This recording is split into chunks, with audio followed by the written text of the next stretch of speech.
So you just bought your dream home, and now it's time to move. Let's face it, nobody likes to move. All the packing, unpacking, lifting, upstairs, downstairs, and broking everything, including your back. Let the professionals at EJA Moving Company take all the stress and pain out of your move. Competitively priced moving, relocation services, office moves, and complete packing and unpacking services. They work with everybody to make it simple and easy for you to move and relocate. Call EJA Moving Company at 315-335-0516. When it's time to relocate, have EJA Moving do all the work for you. Hit them up online, ejamoving.com. Hey, Disruption Network. This is Mike Sacco, the general manager at Nye Volkswagen of Rome. If you don't know me by name, it's only because you have not received the best deal. There's only one reason to leave Utica, and that's to come see me in Rome and get the best deal on your next new, pre-owned, or certified VW. Mention that you heard this ad from Disruption Network and receive $250 off your next vehicle purchase. You'll know why our customers say,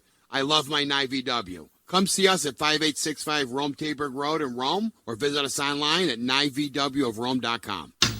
Want to know what's going on at the D? Hit up DisruptionNetwork.net and check out our events calendar, brought to you by the Events Co. Find out about upcoming guests, special events, concerts, show schedules, community activities, and more. Get connected at DisruptionNetwork.net. This is All right, listen up, everybody. This is former governor of California, Arnold Schwarzenegger. You're listening to the D-Line, only on Disruption Networks. That's the D. Do it now. The D-Line. Disruption Network's weekly football podcast. With your host, Chicken. I will say, one of the greatest games I've seen this year. Caleb. There was no takeaways from that game. I mean, the takeaways were that we should have changed the channel early in the night. And still. Just fucking tit for tat, going back and forth, just a battle.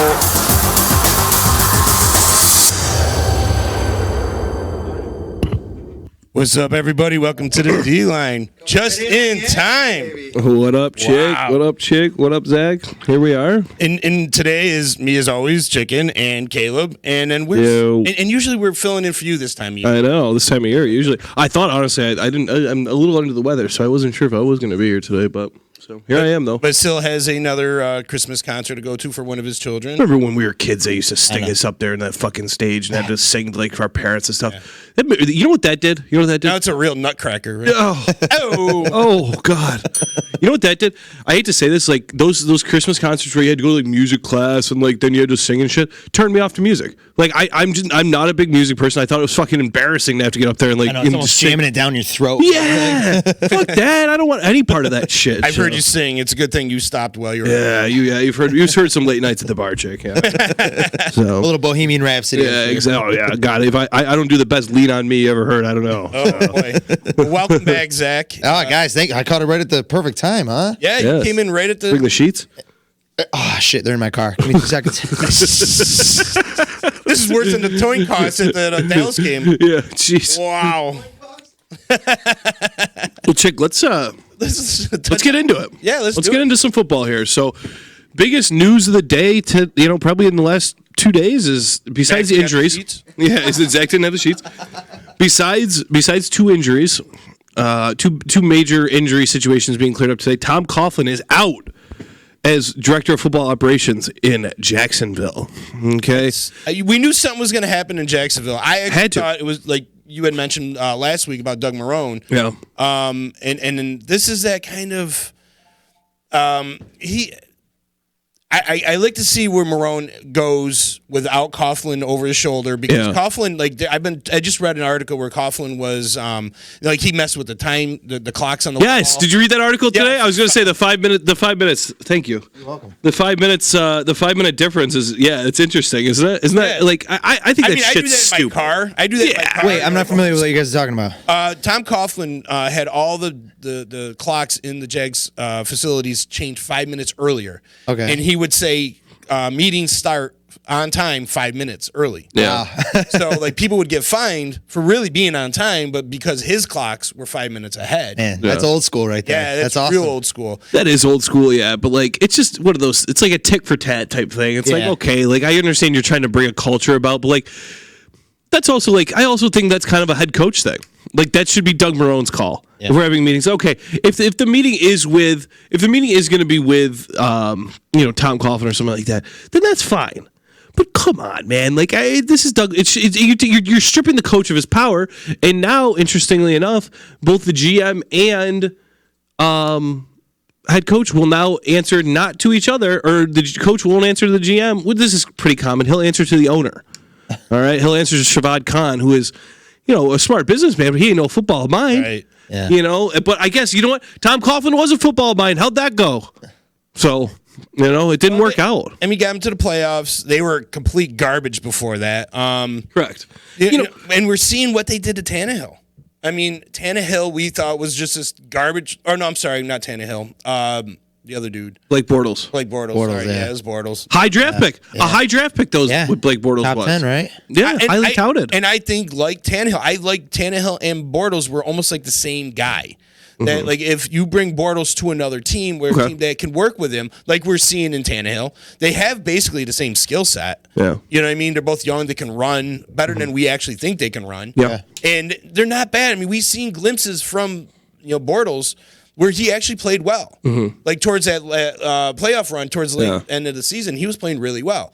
But then when you get your confidence shook and the coaching staff, nobody believed it. And everything's stacked against you, exactly. And it's almost like that Jerry Jones-ness of it, right? Where it's you're feeding the tree the wrong way. And I like to see him go to another opportunity, like we're seeing with Tannehill now, where Tannehill's playing lights out. You need one of these? Looks pretty good. Oh boy, what you got going on over there? A little bit of Captain and Ginger, only because I need to clear up the sinuses. Oh, I got a cold going on right now. I might have to dabble in one of those. Maybe a little hot toddy going on for you. I can't finish that bottle though. Jeez, what is a hot toddy exactly? Hot toddy is whiskey and hot water. Yeah. Oh. People think there's tea in it. There's not. Yeah. It's lemon and like honey and stuff like that. So. I'm sure you can teabag if you want. Yeah. How do we get off Tom Coughlin? One or two more things I want to say about that situation too is, if you're going in a different direction, so you're going away from Coughlin, wouldn't it make sense to kind of just clear house? Well, yes and no. I feel like the problem was with Coughlin. There was actually a hearing arbitrator that went to the NFLPLA that said that what he was doing, they ruled against some of the things that he was doing, some of the policies that he was doing. The fines, right? Didn't they have $700,000 in fines that they had to repay players? Yes. I heard they just fined the shit out of Dante Fowler because they thought it was fun. Like when he was with Jacksonville, that's why he said like he was tweeting some pretty crazy shit to this past week when Coughlin got fired. That was like good riddance, like better for the league. I guess like they had to recoup with the Players Association. Like I think $700,000 or something. So you got to figure like the problem was stemmed from him. Yeah, and you imagine if he's doing all this stuff to the players, what is he doing to Doug Marrone? Yeah, maybe Marone's not even coaching. Yeah. Right, he's probably handcuffing him around every end. Seriously, and when you're in a position like that, you're really in no position to make any rash calls. What are you going to lose your job over it? You right, know what I mean? And how do you argue with Tom Coughlin, who comes in highly touted with a couple Super Bowl rings with the Giants, had a great career with the Jacksonville Jaguars earlier on. Yeah, so I don't blame them. Don't put it all on the coach and the whole and put them all in one lump. You have the problem with Coughlin. Let's see how Marone does without Coughlin. Well, and an interesting turn of events this week too. This was kind of swept under the rug today, but I heard this that Bruce Allen, the GM for the Redskins, has been in the booth deciding when and when they will not be challenging plays on the field. Bruce Allen does not have any coaching experience. I understand that you don't have to have certain experiences in sports nowadays because it's going to a more analytical game. But people are pretty pissed about this, that he's kind of pulling the strings. So that makes you think a guy like Allen, who wasn't a football guy, is deciding whether his coach should or shouldn't challenge a play. Okay, what do you think Tom Coughlin's doing? If Tom Coughlin wants him to, Tom Coughlin, for all we know, could have been calling plays into the sideline. Yeah. Maybe he did have Marone by the ball. And even more past the analytical side, it's almost the PR side. That's where I think some of this stems from. And constantly, I mean, if you're starting to have upper level, start making these calls as to when you should be throwing the challenge flags and all that. It's coming down to, I don't want to look bad on the ESPN the next day. You know what I'm saying? And we hear the argument with the challenge calls. We can't let the refs do their job. Let them do their job. But like we're not even letting the coaches do their jobs anymore. Sorry, Sill's mom's calling. Yeah, figured it sounded like it. So, But yeah, you're right. You're handcuffing a lot of these head coaches. Yeah, it's something you really don't think about. Yeah, that does really happen quite a bit in sports, and I mean, it even happens. Another example to really delve into how a GM controls a game or something like that is even in baseball. There'll be GMs calling down to the dugout during games, pulling guys out. And telling managers to shut guys down. So, these are managers and head coaches that are paid a lot of money to do their job. Let them do their job. Right. Exactly. Let them do their job. As we said before with we were talking about Parcells with Jerry Jones. If I'm going to be cooking the meal, let me buy the groceries. Exactly. And sometimes you just got to let these guys do their jobs. On the other hand, I feel like sometimes too much is given to some of these coaches. Correct. And some of them need to be reeled back. Like I feel like the Matt Nagy's of the world. There's a few others out there that shouldn't be calling all the plays. Right. Or exactly. You know what I mean? Like let the offensive coordinator. So much to do in a week. There's so much to prepare for in a week. There's so much to think about game plan script wise in a week. That's why I'm a big believer in that. You have to surround yourself with your confidants. You have to surround yourself with the guys that you trust. Yeah. If you don't do that, then that's why I kind of hate when you don't see a coach, come out and say, this is good. Like, I think every coach should be hired and be like, go out and they interview their OC and their DC. It shouldn't be, just put to them. Like, for instance, Frank Reich. Frank Reich brought in Nick Sirianni as his offensive coordinator. He's a disciple of Frank Reich when he was an offensive coordinator. So it's a guy he trusts. Right. I don't believe in this, bringing in like a big time head coach to coach a position that, hey, maybe you don't trust that guy because you're putting your job on the line with that guy. I agree and I disagree. Sure. I know what you're saying. You want guys that you trust, whatever. Yeah. But sometimes, like, you're an OC or, you're an OC and you're getting your first head coaching job, right? Sure. So, like, you don't have that background of guys that you worked with that had that whole trust around. Right. You're just trying to get your feet wet. So I look at, like, Matt Nagy that applied for the job with Vic Fangio. Yeah. That was trying to get the job, too. But they kept Vic. And I loved what they did with that because you took an inexperienced coach and you give him an experienced defensive coordinator that's been there for the couple regime, from the old regime. Mm-hmm. That's a great point. And it's got something built in there that they let him continue to build that. You really need that because eventually, as head coach, obviously, it all falls on you. And that's a whole section of the team you don't have to worry about. Yeah. Exactly. That defense was running good. He could just let Vic do what he needed to do, and he didn't have to worry about that. He got to focus on the offense. Where this year he brought in Pagano. Pagano, yeah. And like they had to change little things. You've seen a difference in the way the defense was run to this year. Wasn't as good as last year. That adds more pressure onto the head coach. So I agree. You want the guys that you could trust. I feel like if you're a Bill Belichick, or if you're one of these guys that's been around the league a little bit, and you got that repertoire, like you got those guys that trust. that long list of coaches. You can go back to Charlie Weiss tomorrow if you wanted to. But if you're a McDermott, you don't have that. Yeah, right. So you kind of gotta. That's I think sometimes they'll go to those deeper tier assistants, but I think you make a good point too, Chicken. That something that I didn't think about is the fact that you're also talking about sometimes if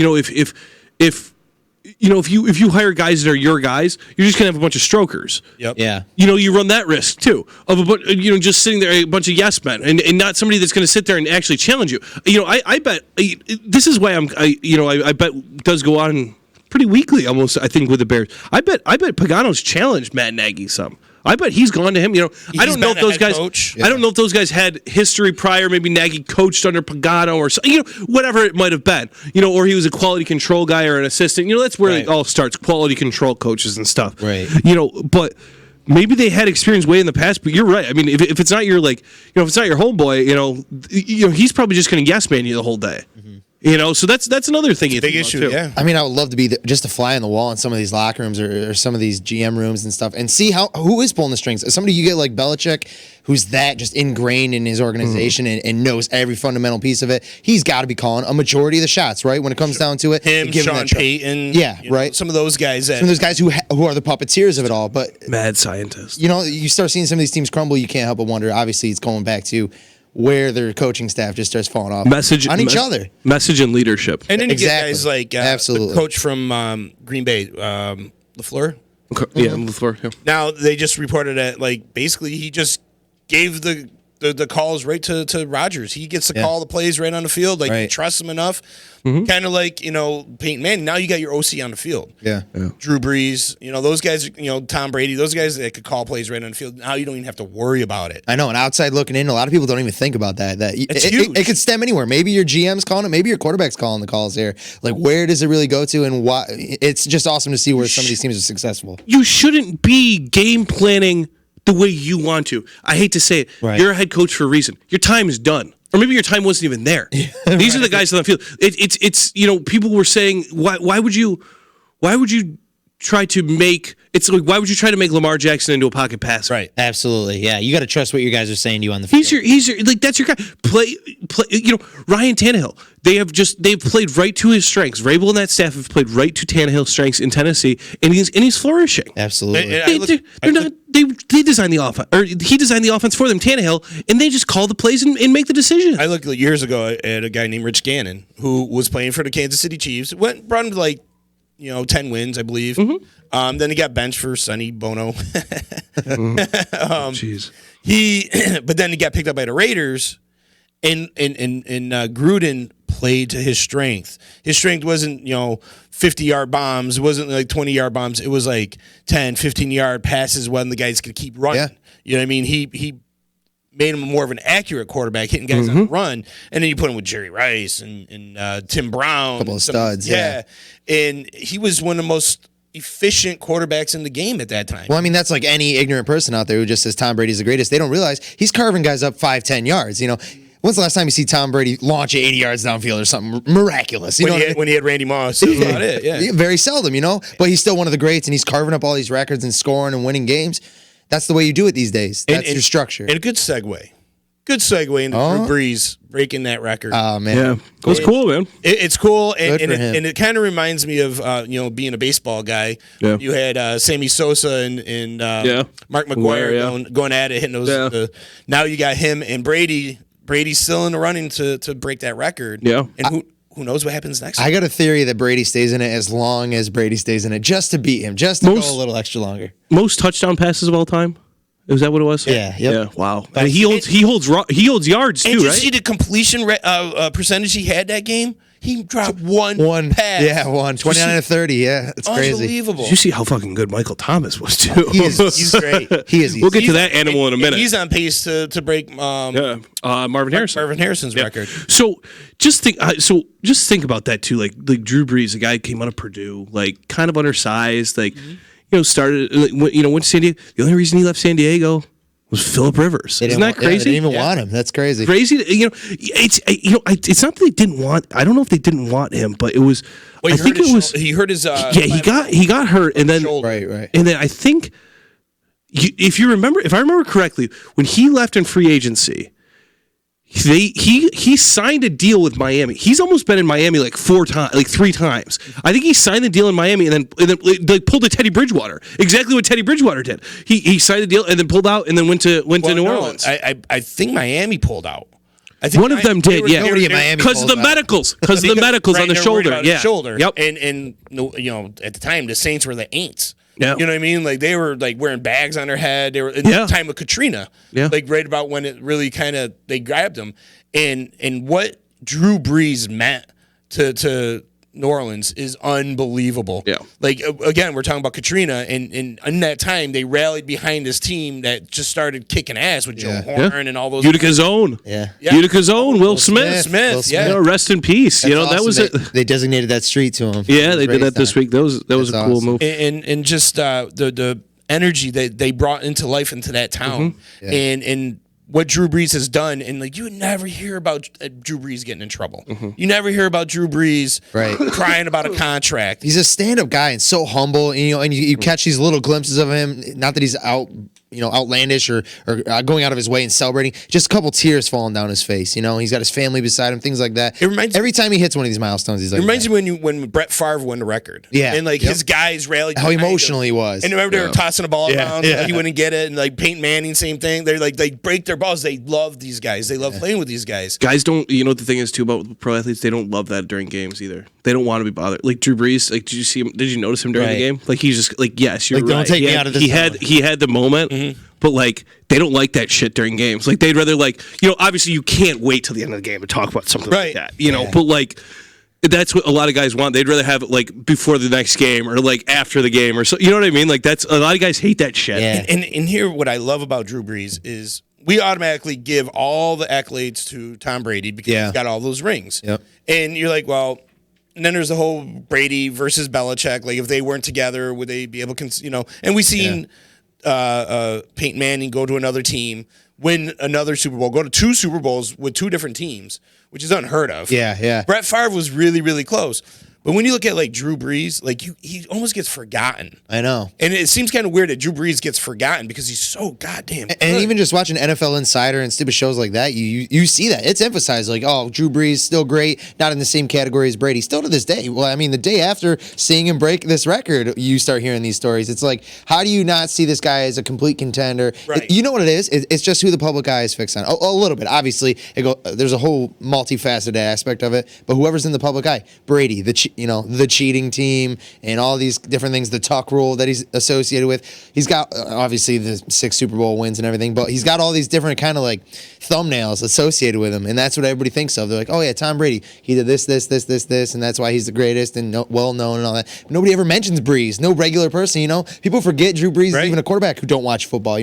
Everybody in the world knows Tom Brady's a quarterback. So and then you say, well, okay, who's the next best? And you're like, well, right now Aaron Rodgers. Right. Go Aaron Rodgers on right. Most familiar kind of thing. And then when you look at it, and people like, and I know Caleb loves this guy, Eli Manning. We'll talk about his farewell deal, whatever. But when I look at a Hall of Famer, and I look at like Eli Manning versus Drew Brees, it's not even close. Yeah, it's not even close. Absolutely. It's not even in the same discussion. Absolutely. So when I look at an elite quarterback, I'm looking at Drew Brees, Peyton Manning, Aaron Rodgers. Those type of guys, Brady, those guys that like strike fear in the hearts of a slice of lemon too, please, sir. We can't see off screen. Caleb's playing bartender. One of them umbrellas, if you don't mind, sir. Thanks. Yeah. I know. I totally agree. It's kind of like, it's sad to see somebody who's so elite, but I think it's almost because he doesn't make any noise that we don't hear about him, and we kind of leave him in the background. But you know what? I think he's got a lot of years left in him. I think he's got a lot more record to set. So we'll see what happens. I absolutely am a big fan of Drew Brees. I honest to God think Brady's only holding out in his career because of Drew Brees. I watched, out of spite. Yeah, right. Like he wants to outlast all of them. Like exactly. Get rid of Aaron He's like, everybody shut retired, down. Yeah, just to make sure he holds those records, right? But like I love Drew Brees. I loved him for when back in San Diego because he was an undersized guy. I was a huge Doug Flutie fan, and Doug Flutie, they did was an American Football Story or whatever they call it. Yeah, they did one on Doug Flutie. And Drew Brees was on there talking about Flutie and what an impact he had on his life because they were both together in San Diego, and Flutie kind of took him under his wing because remember there was also that guy Ryan Leaf that was there beforehand. You don't remember him? No, he lasted about a minute. That's probably why I don't remember. Yeah, he was biggest bust of all time. Yeah, wasn't he picked? Him or Couch? He was picked right after one. He was one right before Eli. Bigger bust than Johnny. Right before Peyton. Right before Peyton Manning. Okay, all right. So you picked it like, damn. Right now, San Diego's going, oh God. Yeah, big time. So, with all that, like I love that the fact that Drew Brees followed under the footsteps of Flutie, and being undersized, being only 6, was he 6'1", something like that? 6, if right. He roster sheets at 6, and the way he's been able to play the game and so goddamn accurate. Yeah. I know. These are guys that like are on a different level when they're on the field. They see things that nobody else sees, and they tell the wide receivers where to go. That's why they got these no-name wide receivers or guys that were cast-offs like Teddy Ginn Jr., who was like nobody for a while. That's why they become studs. Oh, yeah. These guys. Well, the interesting thing about Brees too is I remember a few years ago they were talking when they couldn't get a contract done a few years ago, and they had talked about trading him and Sean Payton to the Dolphins. This was the second time that they were talking, and this wasn't like one of those like crapshoot trades. This was like this was talked about. This was spoken of. So they have a relationship there in Miami that's with the Saints front office. It's different. So remember Drew Brees' mole too. Yeah. That thing was enormous. The other interesting thing to think about too is, I mean, that San Diego team had picked it 1-1 in the draft when they took Eli Manning, and then traded Eli Manning for Phillip Rivers, and then the rest is history. Yep. So, I mean, it's amazing to just kind of think about that roulette of good quarterbacks. Don't forget, they also had Mike Vick. They drafted Mike Vick and traded down the pick for Mike Vick. And did they really draft Mike Vick? Yeah. And then they got Danian Tomlinson out of that and Drew Brees out of that, I believe. Really? Wow. They ended up getting 2 out of that. So little did they know, man. Little did they know, right? Like to have hindsight of 2020. That's crazy. That's the thing too. Like, so many trades get made, and you're like, wow, what the? And it doesn't necessarily mean anything would have changed. Just because if Eli got traded anywhere else or whatever, it doesn't mean. I do feel like if he would have won him a Super Bowl. Philip Rivers was in New York at the Giants, I think we would have had a little bit of a dynasty with the Giants. You think? Oh yeah, I do. With that defense, with that run game, Eli was wildly inconsistent. So the dude can't win though in the under the pressure. Guy who's but look who he always had to go against. This is the argument I always strike. When you got the Patriots and the Colts, and then you got the strong Steelers. Yeah. I'm just talking about regular season games though. Mm-hmm. Like the dude can't win in the regular season. Late in the game, he can't close. Are you talking about Eli Rivers? No, beginning of the season, I'll give you that. In the beginning of the season, I'll give you that. Usually, they build a case like halfway through the year, and they go on a really big like. He's the worst record of any quarterback in history under 2 minutes, or in games that they are leading in less than like 5 minutes or something like that. Damn. It's pretty crazy. Yeah. But it's just is that one of them ESPN Next Gen stats? Yeah, It makes no fucking sense. When you can't finish. When it's October below 40 degrees. Yeah, right. And the wind's just coming from the northwest. When Arby's has a beef melt sandwich on sale for $1.99. Slight breeze left to right. Gilmore, putter back. So a few more things going around the league we want to talk about. So Dak Prescott injured his throwing shoulder. Gonna play though. Gonna play. I kind of feel like this is fodder. I feel like this is smoke and mirrors bullshit. Did you watch Zeke's interview? No. They were like asking about, how's Dak doing? Have you ever seen him take so much time off of practice? He's like, no, I don't think I've ever seen him miss a practice. He's a tough dude. And they're like, what do you think about his injury? He goes, it's not that bad. I get like 2 a year. It ain't that bad to get through. But then he's like, but yeah, no, Dak's a tough dude. Like kind of going back. He's like, it ain't that bad. But he's like, oh yeah, but he's tough and he'll get through it. Like you said, it's smoke and mirrors. He's fine. They want to give okay, he's a wounded duck. So Philly feels like they can go after him. Yeah, I don't think it's as bad. Force the pressure and then boom. Yep, it's a game for the season. You got to play. Yeah, and this is your season. This is it. Absolutely, this is your playoff game. Yeah, this is the closest. This is the closest thing you're going to get to a playoff game this weekend, folks. I mean, you have to be tuned in for this game. I'm not going to put a lot into the Dak's shoulder. I mean, and then with that means you lean a little bit more on Zeke, which bodes better for Cowboys anyways. Is lean on Zeke a little bit more. Yeah. So I expect Zeke to have probably about 25. Who was it? Edmonds had a sty too, or something that. He might make it. Was it Edmonds? I forget who it was. Somebody on the team had a sty that they were potentially holding back from. I'm like, what? Oh, I didn't hear that. Like something in his eye? Yeah, isn't that crazy? I'm pretty sure it was Edmonds. Isn't that crazy? Like just the littlest injuries. Like I know. Think about it. Just even like a flu. Like right now, like how congested like the three of us are from our lovely upstate New York weather. Like I fucking woke up this morning and I could barely breathe. Yeah. You bring up a point though. Like remember when LaDainian Tomlinson going into the playoffs against, I believe it was the Colts or the Patriots, LaDainian Tomlinson had turf toe. Yeah. And Common. What's his name too? Sanders, Deion Sanders. He had turf toe, and people are like, "Oh, turf toe, big deal." And it's like, no, it's a real deal when you're cutting and you got to like make those cuts and you got to like plant your foot. That's a big deal. Just because it's got a silly name doesn't mean it's not serious. Exactly. It's just your toe. That's the reason they downplay. Shaq's arthritic big toe. I don't know. He used to miss games all the time when he was in the NBA. For his arthritic big toe he had. So camel toe got hurt. Foot. Interesting though. In bigger injury news today though, now that Dak's going to play is Delvin Cook. Yeah. A team that's hasn't clinched a playoff spot, but is I'm in a good spot. We'll say Minnesota's in a decent spot. Yeah. Who's his backup? Delvin Cook. I'm not sure. Last year they had Murray, who helped. Latavius. He's good. He's a stud over in New Orleans right now. He's a beast. He's always been a beast. Great second guy. Unfortunately, he's always the second guy. But He's good enough to be a starter. He really is. It's He's just every time he goes somewhere, there's somebody that much better. I mean, you're not going to take him over at Kamara. Yeah. You're not going to take him over Cook. Yeah. But like, the dude gets a raw deal everywhere he goes. It's I just thought of the kid's name. Fuck. Not Gerhardt, is it? No, he's gone. The backup He's of out the of Vikings. He's out of the NFL. Asiata. Yeah, Asiata. Fuck.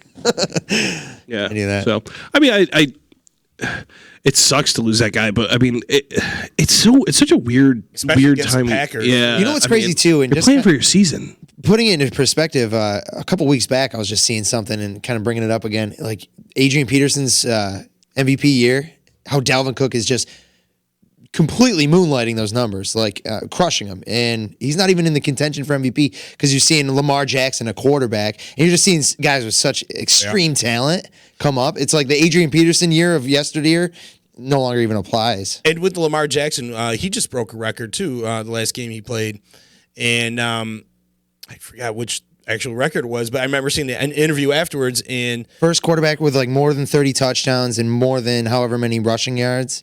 was that it? Yeah, yeah. In the interview, they're like, "Yeah," and he broke the record. And he goes, I don't remember which one. And then Mark Ingram's like, Yeah. it's the one when I came up to you and said, "Congratulations, bro." And he's like, "Oh, really?" Yeah, yeah. And like Caleb would go to support what he was saying. Like in the game, they don't care about that, and that just shows like they cared more about the winning the game. And he actually said that. He goes, "I'm glad we got to win. Yeah, I want the record, but that was really." More about winning the game. Yeah. And that gave me a little bit more respect for Lamar Jackson. Yeah. Like he's got all the talent. Like I hated Michael Vick because he came in there with such a big head. Yeah, he was so much more talented than everybody else. But like you didn't have that team atmosphere with Michael Vick. Whereas Lamar Jackson, I feel, is a little more team oriented. Yeah. He's got a lot going for him. You know, I like to think back, who was it? Dwayne Haskins, who said, "You guys are going to regret not drafting me top 10 or whatever."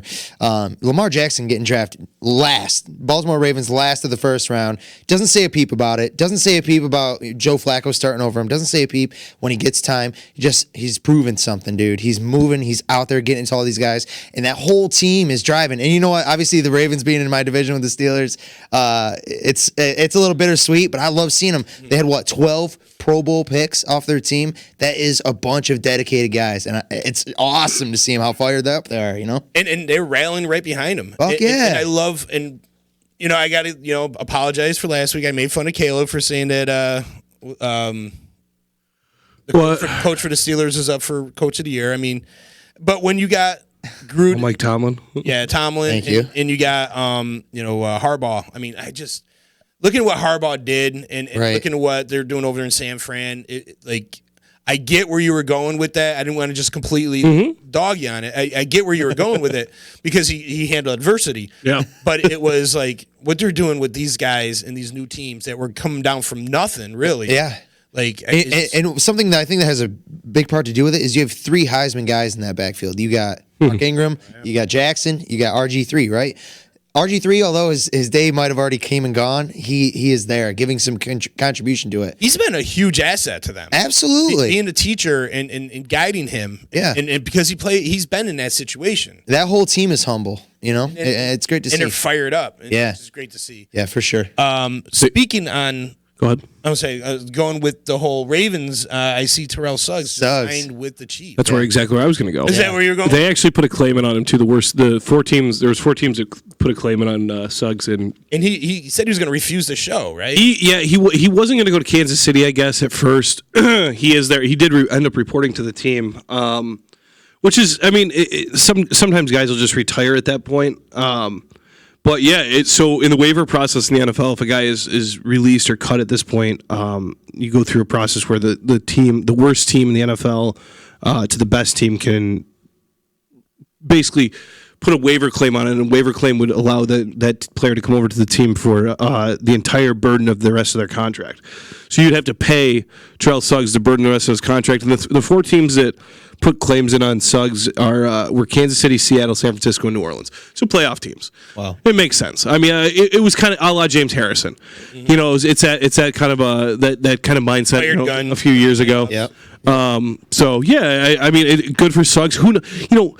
There was also a pretty big injury in the linebacking core for Kansas City, so it kind of did make sense. Really made a lot of sense for them. And if you're Terrell Suggs, I mean, I get it. He was hoping that the Ravens would ask him to come back, and that was his game plan, was to kind of say no to everybody until the Ravens kind of took him back. But they let you go already, buddy. Like, they don't need you right now. They're making, like we were talking about earlier, a whole new construct of that team. So whereas like Kansas City, who's got a great team, and the defense has been playing better as of late.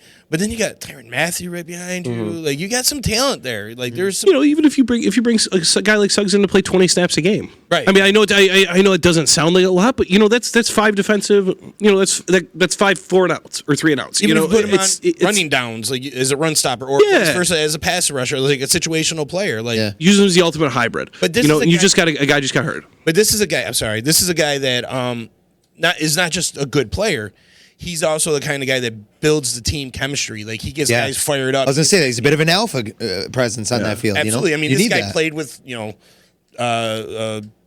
Ray Lewis and Ed Reed and those guys. Like this guy knows how to ball. So it'd be good for that young defense to have some balls.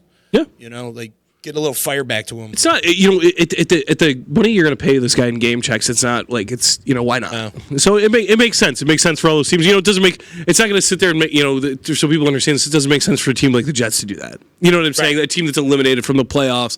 You don't go and pick that guy up for good morale. So and he's not going to like a wild card. Not really going to make. And you can see Arizona did this as a favor. Yeah, they did this as a favor to this player. I mean, he probably signed in Arizona thinking, hey, you know what? Maybe we can hit lightning in a bottle, and this team will really maybe be good. And that's probably, to be honest with you, Phoenix is probably home for him. So it's a nice climate home for him. It's dry heat. Yeah, exactly. Is Arizona the team where players go to retire? Is that the team? I mean, it's where old people go to retire. Because we've seen Adrian Peterson. Larry Fitzgerald just refuses to give up, man. Right? He's just gonna grow into the architecture. Emmitt Smith go to Arizona. We've seen I think it's exactly Suggs. I think it's just we just talked about, Chicken. I mean, it's a nice climate. It's not a. It's not a controversial franchise by any means. It's kind of like it's almost it is kind of like their fucking retirement home in the NFL. I mean, really, like you might be onto something here. Their young aspiring talent leaves. Kurt Warner. Yeah, Kurt Warner. Yeah.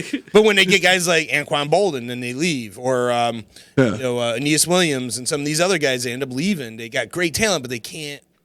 Yeah. Then they get everybody else. But this is Suggs' chance to prove himself now. He's in a team that's a competitor, and he's got honestly probably just the remainder of this season to prove himself. So we'll see. I think it's a great pickup. I think it's a good pickup. Yeah, I really do. Do you guys ever watch Ballers? No, with the Rock. With the right? Rock, yes. No. There's a great episode where Terrell Suggs gets in a fight with the Rock on stage with Jay Glazer on Jay Glazer's show, and it was great. And seeing Terrell Suggs and the Rock mix it up was a lot of fun. Who wins? I think the Rock. They do pretty good against each other. Really? I think the Rock kind of got him though. In real life, you think probably the Rock, right? I don't know. I think I take Suggs on that. You think? I think the Rock is stronger, but Suggs is meaner. Yeah, that's true. But the Rock was in that. He used to play football for what was it, the Hurricanes? Miami. Yeah. So he'll probably cheat and stab somebody and step on the face or something. Well, gentlemen, let's talk playoff picture here. Let's update that, and then we can we probably segue this into talking about a couple games from last week too. So, you got your number one seed in the or your teams that have clinched. Let's start there in the AFC are going to be Baltimore, New England, Kansas City. And the Buffalo Bills, baby. The rumbling, stumbling Buffalo Bills. Nobody's circling the fucking wagon like the Bills. Like, the Bills are playing the Patriots this weekend, right? And if they win, they tie the Patriots. Which is with feasible. One game left. Who do they play at the last game of the year? The Bills and do you guys know? I'm not sure, but I can look it up right now. But man, there's a chance that the Bills could actually take the East. They I know. have Isn't that crazy? shot. A home playoff game? When was the last time that anybody won the AFC East besides the Patriots? Jets. The Jets were the last team to do it. When was that?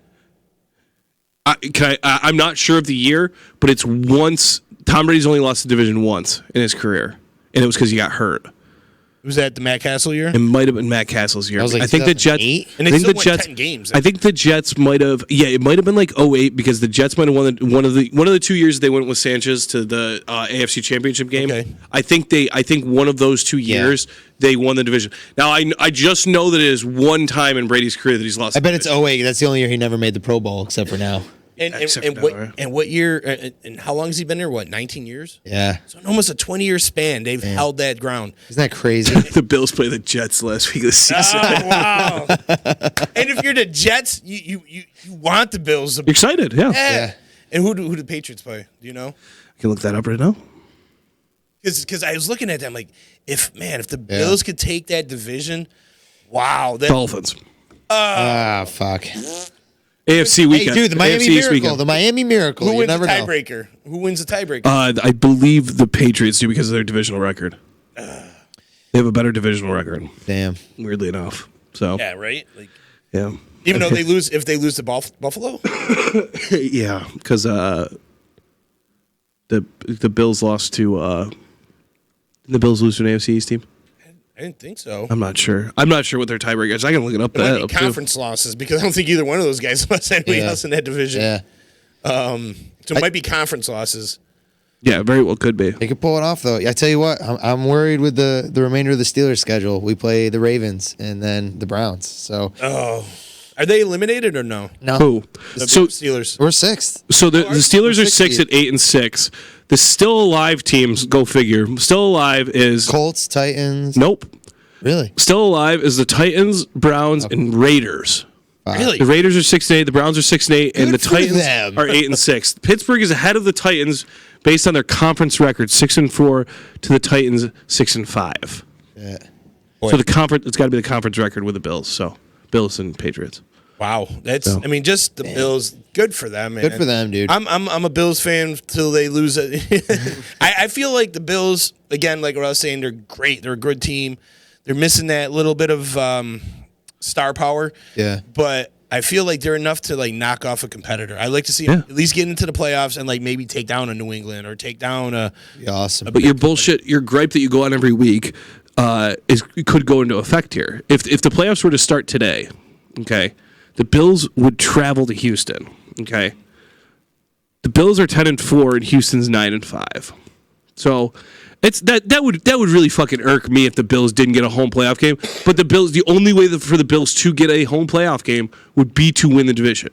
Yeah. Because they couldn't move past 5 in the wild card. The Bills are one of the only teams locked into their spot right now, pretty much. And with the Houston, that doesn't bother me as much as the Cowboys. Is that division's been, they had some competition in that division. Mm-hmm. With Indy early on was playing really tough. The Titans have been playing pretty tough. Yep. So they had some competition in the division. Whereas like the NFC East has been just garbage. Absolutely terrible. It's like, here, you take the division. No, I don't want it. You take it. Whereas like no, you won a Super Bowl once. No, we won one in '85. Whatever. Take it. Hey, go ahead. It just, but with Houston, what they did to the Titans, we didn't see that coming. We all picked the Titans to win that game, and the way the Titans were playing, I was like, wow, they're really going to roll with them. And no, Houston came out and something to prove. Yeah.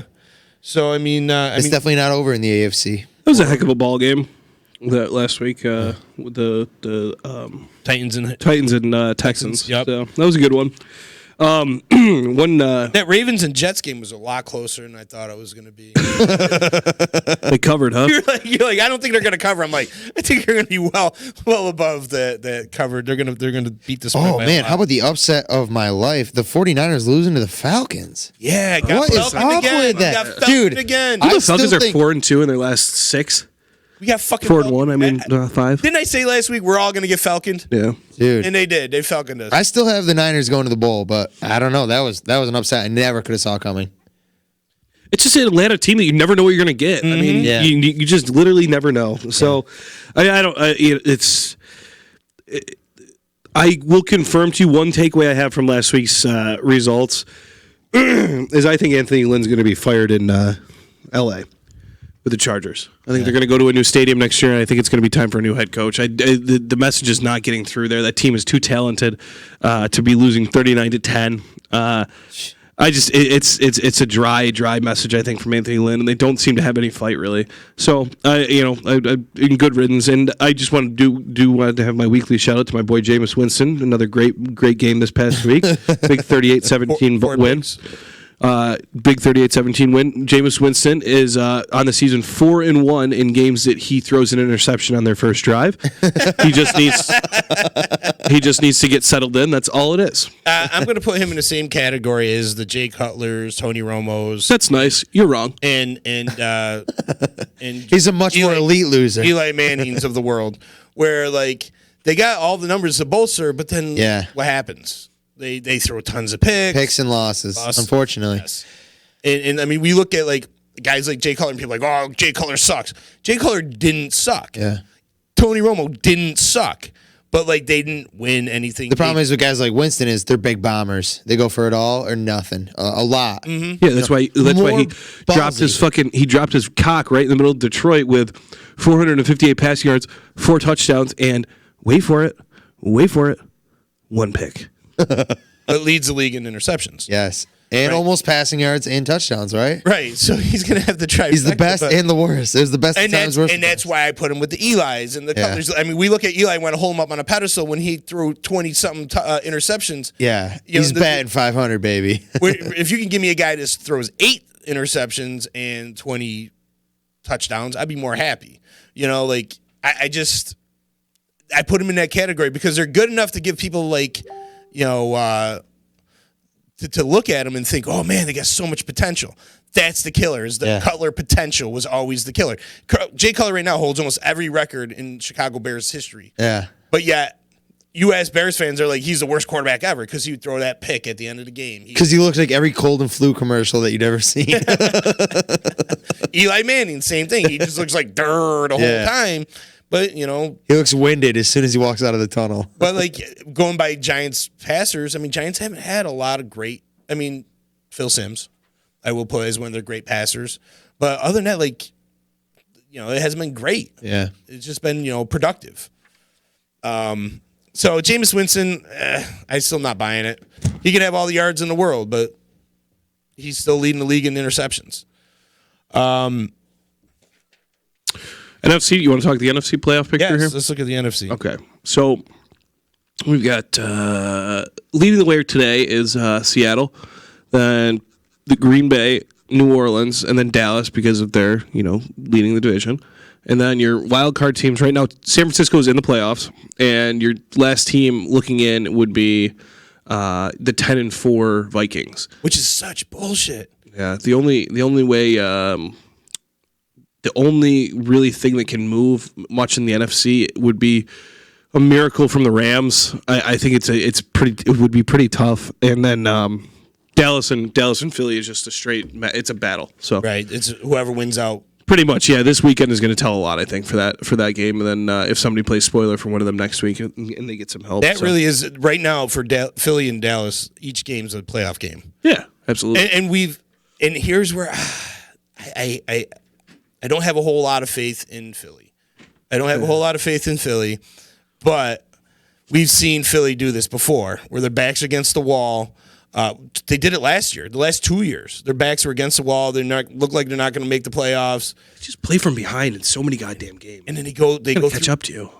But then they go on a run. Yeah, you know, they end up, you know, digging down deeper, and that's where I feel like the coaching and the character of players. Sure, the character of player comes into play. Yeah, you know, I mean, these guys aren't to give up. Oh well, you know, we're not going to make it. This isn't our year. Mm-hmm. They find a way to come back and make some things happen. So yeah. Oh, I got gold. The Buffalo Bills last weekend.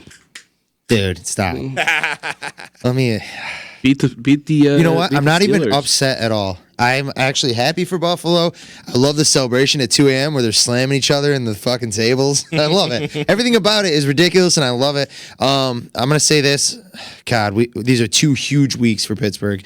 We need them to come away with it at least. I mean, it's hard to say you're gonna go against the Ravens and win. You got to beat the Browns. I mean, to even have a chance. Obviously, we'll see what happens. But wait a minute, how are they playing the Browns? They already played the Browns twice. No, I'm pretty sure the last. No, because they had the fight game. Yeah, they played the Browns twice. Fight game, and then 2 weeks later they played. Oh yeah, you're right. It can't be the Browns. But I mean, you know, the Browns. Pittsburgh's just in. I mean, they're on borrowed time at this point. This is with Devlin Hodges and the Rudolph situation that happened and stuff, and they're on borrowed time. So I mean, and we play the Jets. That's right. Literally the last 2 weeks, pardon me. Literally for the last 2 weeks, or 3 weeks. There's been no Juju and no James Conner. He came back last week, but they didn't have him for 3 weeks. Right. I know. And I thought it was pretty incredible. They're actually still doing something, but they're actually still winning games. But I think it's a sad end to a good year. Great year. I mean, you got to remember we're still working with relatively new offensive coordinator. What's his name? Fletcher, I think. Pretty new. Fletcher Cox. Fletcher Cox. A whole new team. I mean, a lot of young guys. Really, the only kind of captains of the team you got are Ben, who's injured, and then T.J. Watt, who's kind of just taking dominance over the team.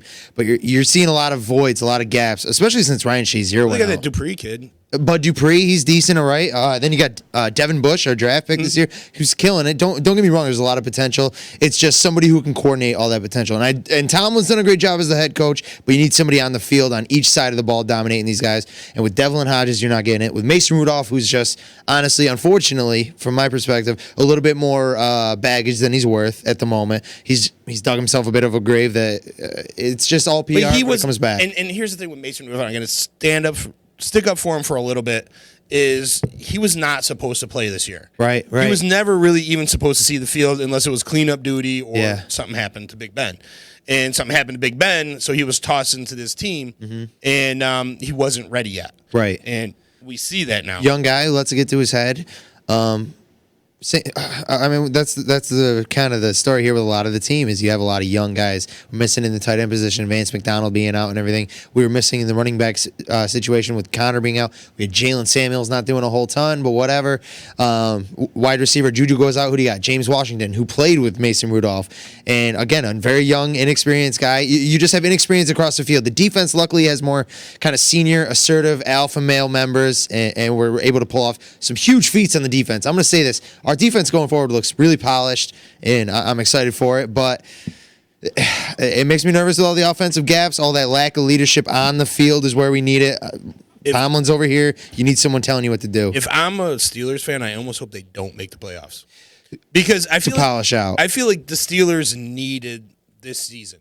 Like last year, we seen them. There's a lot of talks about Tomlin losing control of the team with Bell holding out and Antonio Brown doing all this crazy shit and Big Ben talking about retiring, and they weren't like the poster boys last year for themselves. And a lot of people thought Tomlin lost control of the team. Yeah. And then you had all this other hoopla going on this year, losing Antonio Brown and just complete mess. The helmet smash and all that. Yeah. Yeah. And then it just with the Steelers, they were always a tough team. They were always a team that was a competitor, kind of like the Ravens. They're always in the mix. So when they have an off season or an off season like this year, it's not okay. They're not the Browns or the Lions are not completely terrible. Yeah, they're just having an off season. Right. Where I feel like now they can go back in. Big Ben comes back, and now they know like Mason Rudolph. Okay, you might not be the answer, or we know what to fix in the off season. And I feel like there's more going to be addressed now than if they go to playoffs and they're like, oh, we're fixed, we're good. Right. We just took a long time to get into the groove. And it's definitely a little bit of falling from grace. You're losing big guys, AB, Bell, and all that, obviously, but James Harrison a few years back and all. Each one of them guys leaving never has been a clean break, honestly. Since I mean, it always Hines Ward. Maybe Palomalu and Hines Ward were examples of where it ended and we knew it was kind of coming. But these guys, these really good players, still studs. All of a sudden wanting to leave, that falls back again. How we were talking earlier, how the head coach takes on so much of everything. You're seeing that, and I think that's got to be a little bit of a trickle down effect where you're seeing Tomlin deal with the press, although he does a good job, and he's dealing with all these players wanting to leave. He's dealing with the inexperience. Luckily, he can fall back on guys like Pouncey on the line and T.J. Watt in the backfield of the defense. You got some guys who can help you, but a lot of falling from grace, losing structures that you thought you had, this whole infrastructure of guys who held their role there. Now you got to rebuild it. I mean, we could say that about any team. The Jets obviously doing a good job of kind of starting to restructure and get the positions filled that they need. Same with the Bears. So I'm hoping we can win these games out, but at the same time, like you said, I'm kind of hoping that they lose. We can get a little bit of a better draft pick. We can have a little bit of a moment to kind of recollect, a couple extra weeks anyway, and we'll figure it out. And being the Steelers, the Steelers are pissed off. Oh, yeah. And the fans are pissed off. Yeah. And because they're not used to seeing this. I mean, we seen Tom Brady get booed off the field a couple weeks ago. Crazy. That's just outrageous. That's just stupid. I know. Yeah, I know. And it's kind of the same mentality with the Steelers is they're always there's a perception of being a tough team, being always competitive, and high moral standards too. Not making the playoffs is not going to sit well in Pittsburgh, right? And I feel like that's going to just put a little bug in their ass to like come out next year and be on fire. Hope so, and realize that their division's getting tougher. Yeah, absolutely, a lot tougher. If you had said in the preseason the Ravens would do this good, absolutely 0% of the way would I believe you. It. None. Absolutely none. I'd say the Browns would probably have a better record than the Ravens at the end of the season, honestly. And look how far off we are. And that's any given season. I thought it was going to go, Steelers, Ravens, Browns. Yeah. Typical. While Browns usually being last after Cincy. Yeah, right. But I thought the Browns were going to challenge the Ravens and then kind of. Do you think Cincy takes Joe Burrow just to kind of sidetrack in a little college talk? Yeah, do you think someone trades Joe Burrow's probably 1-1. I mean, that would be the perfect fit in Cincinnati. Yeah. I mean, Burrow is. I don't know if he's going to translate to being a great. I don't think it translates well. Player. We'll see. When you talk about you're talking about the Jags cleaning house. Yeah, I feel Cincy needs a clean house. Well, I think they have. No, I mean players too. Yeah, I think they have. No, I mean get rid of Andy Dalton. Yeah, Andy Dalton and AJ Green are gone. I mean that's a lot. Joe Mixon. You've already started. That's the thing. You've already started to kind of create your base of your what your future is going to be. It's Tyler Boyd is your new AJ Green, and and Joe Mixon's your running back. So you go get your quarterback.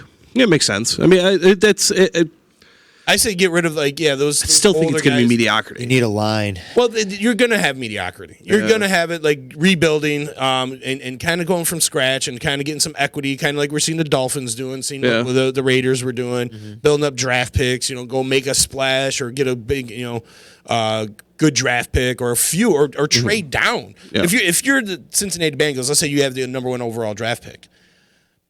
Is there anybody out there that is going to turn that team around? Joe Burrow.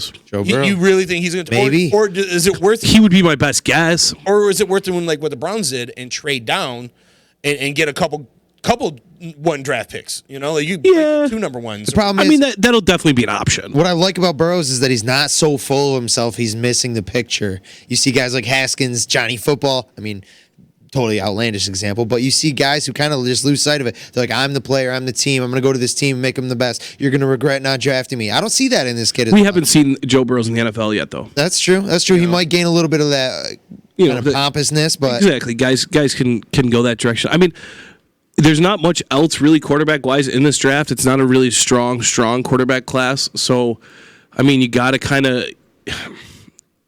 I mean, it's either him or Tua, really. I mean, then Justin Hubert would be like the third. I mean, I've seen him in the top 10, but it was like a 10 to like, I think it was to the Lions or something. No, the Chargers. But it makes. I mean, the draft is such a volatile spot. You just have to go and get your guy. I mean, if the coaching staff in Cincinnati really loves like Tua, I mean, then you go with that. You also have to remember Zach Taylor was a quarterback guru too. I mean, he really did wonders with Goff. So we'll see. I mean, I think he is definitely going to be 1-1 though. Like Chicken says, is who will take the pick. So we'll see. Yeah, I always like a team that's really that bad. They got more than 1 spot to need to fill. Yeah. I trade down. Yeah, but that's for the next. Right. We'll get to exactly. Off-season podcast there, right? So, I think we've covered pretty much everything from last week. Well, I do want to say before we start with all this, we got a little bit of a thank you card from Melanie from the American Cancer Society when she helped. We did the Thanksgiving Day squares. Yeah, awesome. And she said we were able to raise $1,105 for the Real Men Wear Pink campaign. Wow. That is awesome. That's cool. And we're nice so job. Happy that we were able to help out and do what we can. And Zach, you helped out. You bought a few tickets. Mm-hmm. Here. It's always to a good cause, guys. Absolutely. And when she brought it to us, we were only 2 weeks. We only had 2 weeks to prepare for this, and I was a little nervous because we had 3 games to sell, and she's a workhorse. She went out there and she got some people to donate, and it got to the point where some people were like, "Oh, did I miss it? You're always sold out." And like. Yeah, that's fantastic. So it was great, and hopefully next year we'll be able to do it again. And Melanie, you're always welcome to come on the D line. We were kicking around maybe something closer to the playoffs to the Super Bowl too. So keep your eyes open for that. If we'll probably talk to Melanie about that too. And you're more than welcome, Melanie, and anytime to come back on. We love having you. You're great. she knows her shit and she puts Silbreth back in line. So I like it. Right? Wonder how John's Christmas concert's going right now. They're about 6 minutes in here. Christmas. He's probably going death metal Christmas or something. Yeah, right. So, fuck. You want to get into some of these games? We got no Thursday night game, right? No football. A little Saturday, boys. Yeah, Saturday football. I love it. So this is going to be this is probably the biggest, most jam-packed weekend of football we're going to have this year. They're literally from 1:00 on Saturday. You really aren't going to go much of your next 3 days without football. So enjoy it because it's going to be fun. So I can't wait. And we got some good games next Saturday. Yeah. So we'll start out with Houston going to Tampa Bay as 1-point favorites. Oh boy. This is your boy against my boy. Yeah, this is big. Yeah, either he's going to throw for 400 yards and 7 picks, or 400 yards and 1 pick. I don't know. Who are you talking about? I love what they're doing in Houston, but Tampa Bay is hot, Bay's boys. A weapon, boy. But here's the thing. Here's the Did you say they were 4-1? 4-1 in their last 5. Yeah. When he throws for a pick, when he throws a pick drive. in their first possession. That's fantastic. Well played. Big injury news, though, for Tampa Bay. Big injury news. Mike Evans is done for the year, which it's more of a. I mean, when you say done for the year, it sounds like, oh shit, done 2 games. Oh boy, so they IR him to bring to get another roster spot open, and then they also lost Chris Godwin's not going to play too. Chris Godwin, who was voted to the Pro Bowl this week too, by the way, good for him. And Mike Evans is wildly underrated. Yeah, him and Godwin, the way they played. And you know who I think is wildly underrated? We were talking about Drew Brees, kind of weirdly underrated. Yeah, you brought him up too, is Michael Thomas. Yeah, like when you talk like best wide receivers in the game, his name barely gets mentioned. I know, and it's sad. It's really sad. Yeah, but he's kind of getting eclipsed by just big household names. Right. Julio Jones, who doesn't even get as much action these days. And Julio's always been that afterthought guy because right. he's not that like spike it and like do a dance and all that crap. Right. I have much respect for Julio Jones. Yeah. In Fitzgerald. To make the most of a shitty situation, absolutely. But I'm going with Houston on this, of course. Same. I got to go with Houston on this. Yeah, I'm going to go Houston. There's no defense in Tampa. And there's at least some defense in Houston. I'm gonna go Houston just because the injuries are tough. I did circle the Bucks originally, but I reminded myself about the injuries. Gonna be interesting to see. He had kind of a coming out party last week. Was Bashad Perryman, who was the former first round pick by the Vikings. Okay, he was one of those guys. Or no, I'm sorry, not by the Vikings, by Baltimore. Okay, kind of got buried on the depth charts, kind of got tossed around, really never made his stick, and he's since surfaced with Tampa Bay, and he had an awesome game this past week, so I think he had a couple touchdowns, so it'll be interesting to see him as number 1, but so I'm going to go with Houston. It's tough. Yeah. It's a tough thing to so we got all 3 Houstons. Mm-hmm. So then next game is the Patriots and the Bills. I'm going Bills, man. Bills in New England. Interesting. Bills. I feel like New England is Bills going into New England. And I feel like the Bills want this game. Yeah. They want this fucking game Buffalo badly. Bills. The Buffalo Bills don't play a game they don't want, chicken.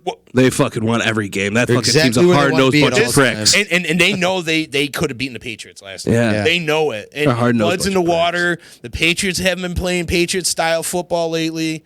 The Bills have been kind of playing a little bit better than they. The Bills are playing Bills football. 17-10 win last week. Yep. I feel like, you know what I mean? Like they're going to win 12-9 in the playoffs. They go, like something like that. They're not playing sexy football. They're playing good football. Just win. Just win. That's all. And that's why I'm going with Buffalo on this one. And I know it's hard to go against the Patriots, but.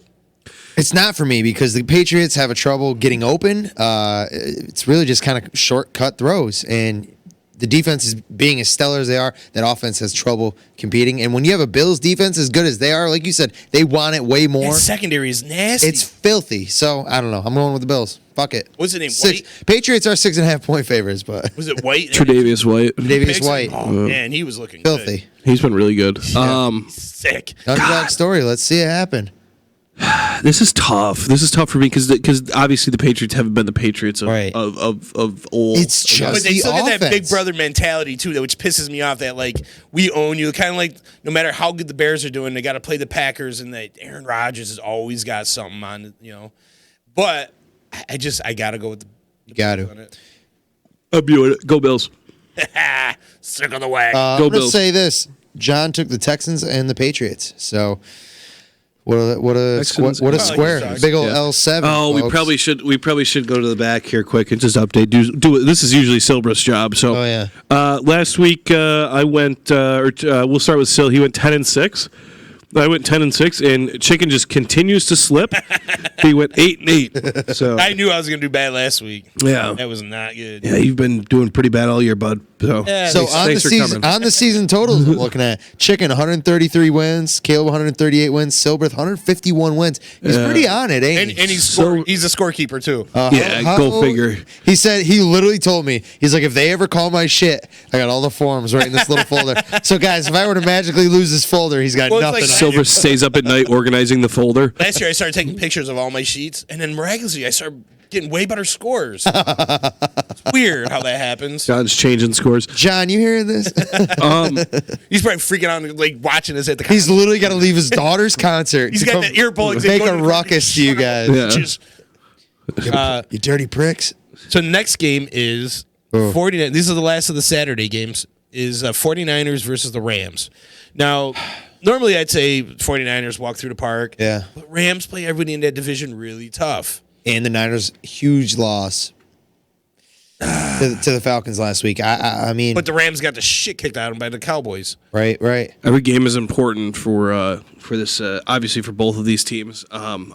San Francisco, just for me, plays a little bit more in this. Plays for me in my head. I also just a very, very weird Rams team we're getting. We're getting a bipolar Rams team. We're getting the Titans of old from the Rams. Yeah. Just absolutely get their shit pressed in last week. Just getting their shit pressed in last week by the Cowboys. They just had no answer in that game. So it's just it's a wishy-washy game. So I'm going to go with the team that's been there all year. Yes, tough loss last week against Atlanta. I hope that didn't save Dan Quinn's job. We'll talk about that next. But I'm going 49ers at home. Yeah, I am too. Shit. Yeah, I'll do the same thing. This will pretty much clear up the everything in the NFC playoff picture too. I definitely have loved watching Jimmy G become more accurate, a better, more refined quarterback, polished, and you're seeing him make these throws. These huge bombs right to start. And I love it to like Debo Samuels, some guys who really stepped out of the woodwork for him to catch these balls. Debo Samuels has been good. Debo Samuels, nasty dude, Yeah. and I'm just really happy to see it. As much as I think LA might be able to pull it off, and I do not think the Niners should have a 6.5 point favor, but I'm going to take the Niners. Niners' run game is underrated too. Yeah, They have a very. really good run game. Matt Breda, Jared. It's a committee of right? three. It's a committee. Yeah, it's a committee of three. And so. pick your poison. These guys are pretty good. Breda is going to be electric. I can't wait to see that kid. So going to our Sunday games, we got Atlanta. What'd you go with? I went with 49ers. The 69ers. 69ers. We're going to ram it. He goes. What'd Silberth go with? Silberth went with the 49ers. Atlanta Falcons versus Jacksonville Jaguars. Atlanta Falcons are at home. What a worthless game this is, huh? Yeah, true. It's nobody cares about this game, but I feel like Atlanta's going to put a spanking on the Jaguars. Who's starting? Minshew or Big Dick Nick? Minshew. I feel like at this point, do you even go back to Nick Foles next year? No, you cut him. Unless you He gets picked up by Arizona. Because I feel like if you give Minshew yeah, right, he will retire in Arizona. Like you have to remember though, if Foles Carson gets, Wentz or Carson Palmer. Carson Palmer, yeah. if Foles gets released and they eat all that guaranteed money, like you could get Foles at a cheap deal. Yeah. That's what this is exactly what happened with Foles before. So if Foles if Jacksonville decides the GM that's finally not handcuffed decides to eat all that guaranteed money, which is going to be a lot of money. It's going to be over $40 million, I think it would be. So I don't know if that's how long feasible. did they sign him for? 4 years, $88 million. So I fucking love it. If I think 41 was guaranteed. That of it. dude what is if they sick. keep him for next year and have him back up Minshew? Yeah, you have to at that price tag. Maybe but another. This could be Nick making his comeback yet again, or I could also see him retiring. But this could be Nick making his comeback yet again with going to another team on a club-friendly deal because he's already making money from another team. So they give him a couple $1 million deal, and he backs up somewhere and just lights up again. It could be Another Super Bowl and another deal. You're not really paying Minshew. Yeah. You're paying him. So either way, Yeah. If he's backing you up, and that's where he seems to be better, is coming off as a backup. Just wait till week 16 to play him. At least, week 14. I'll say this: Calvin Ridley out for the year, right? For the Falcons. I saw something to that effect. Yeah, he. I forget what the injury was, but another big whiteout name. They don't have too many of them floating around in Atlanta, so when you lose one, it's kind of a big deal. It's only 2 games, right? And I'll take a Julio. You have to wonder if obviously these teams, when they get down, what are the Falcons, 4-9, something like that. When you get down to a season like this, do you just let the team kind of do its thing and try to iron out some new creases, right? You let Matt Ryan take back control of the team. As a Bears fan. Yeah. Right. We've seen many of these games where they mean nothing. Right. But you try shit. And you try shit. You put some of those guys in like I'm a Bears fan, so I know what Allen Robinson can do. Yeah. I know, he's been a stud all year. Like, he's got the vertical on him. why do you need to play him so much? I would put a younger wide receiver that I want to see develop and see what they can do, like Javon Wims. Right. And see how he reacts out there is a number 1 role. Or that Miller cat. Miller's been playing balling out, right? Like, it'd be kind of interesting to see how, if they had all their guns available with Tyler Gabriel and Anthony Miller coming alive. Yeah. But just in this game with Atlanta Falcons, like, I would like to see, I wouldn't even play Julio Jones. Yeah. Get some young bloods out there yeah. And see what they can do and see what, because they're the guys you're unsure about for next year. Right. Let them see what you got. What are you fighting for? Stretch your legs. Yeah, for sure. Sit Matt Ryan even, maybe. Who knows? Or in the second half, you said. I mean, you could even, with your second, I don't even know who's behind Matt Ryan, but. Schaub, isn't it? Yeah. Oh, holy shit. Really? Yeah, he's still out there. Damn. Yeah. Damn. I have the longest. Let him see if he can do something against these guys. I mean, it's a beaten up Jags team, so obviously I'm taking the Falcons on this one. He's got to been there the longest of anybody. He is. Matt Schaub. Old. Because he came in for Michael Vick. No, he was in. Because they drafted him and then he went to Houston, and then he came back. Yeah, he was backing up for Vick for a while. Yeah. I'm going Atlanta on this. I don't know what you guys are going to do. Yeah, Me too. Atlanta, Jacksonville's just a beaten horse. They're at this point. bad. And it'll take them to hopefully get an offseason under them and Doug Marrone to get some power back, and they'll be good. They did clear a lot of cap space, especially getting rid of people like Jalen Ramsey and shit. So we'll see what they do. Tennessee Titans are at home against the New Orleans Saints. Tennessee, are they still in the hunt? They're in. They're in? Or no, they're in the hunt. I'm sorry. In the Kareem Hunt. Yeah. On the outside looking in. I feel like New Orleans is still trying to play for a home field. I feel like they're going to come out and ball. I mean, I love what both these teams are doing. Ryan Tannehill is electrifying the Titans right now. I mean, Derrick Henry, a stud, former Heisman winner, and that dude is a fucking tank. But it's the Saints, and man, they got a lot going for them. And one guy who I can't talk enough about, I think I mention his name every time we bring him up when I'm on the show, Taysom Hill. Yes, the man of many talents, the Rubik's Cube of players. My dude, he does everything. Tight end, blocking, he does it all. Wide receiver, running the ball. Yeah, he can throw, he can catch, he can run. I think he's a really multifaceted character that you're going to see a lot more of. Like more guys like him coming up, but I don't know. I think the Saints want it more. Let's take the Saints. I'm going Titans. Well, right. I think the Titans just needed a little bit more. I think this team played really, really well the last few weeks. They played in even games they've lost, they've been competitive in. What did they play last week? So I am. It's no knock against the Saints. I mean, the Saints have been playing awesome too. I mean, but this is so basically the tiebreaker between Tennessee and Pittsburgh is conference record.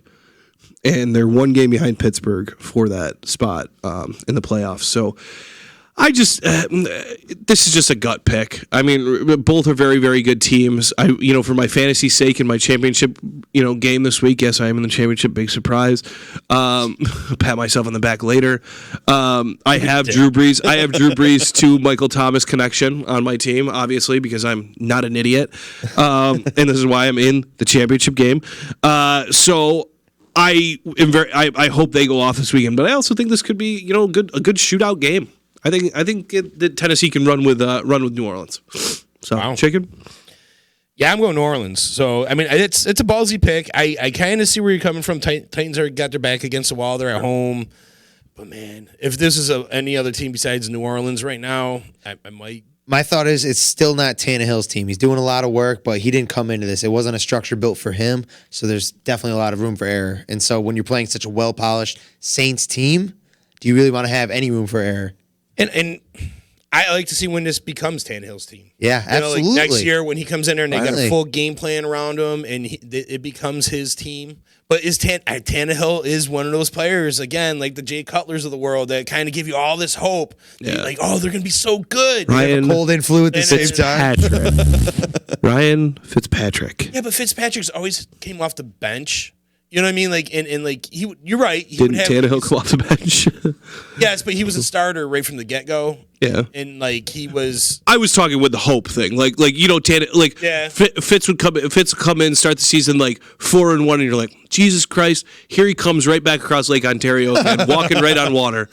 You know, like you thought like the sliced bread was reinvented, like Josh McCown. Yeah, exactly. Josh McCown's another good example. Patrick and Josh McCown are to me very similar to each other in what they bring. They're magic. You know you're going to get some great games out of them, and you know you're going to get some shit games out of them. And but they're good backups. You know what I mean? Like whereas Tannehill, he got some big contracts. Yeah, he got some big contracts, and he was supposed to be the guy there in Miami, and it just didn't work out. Where did he play out of again? Who's this? Tannehill. Where did he go to college? Yeah, Texas A&M. Oh, then but I don't know. I'd like to see him develop and make this his team and own it.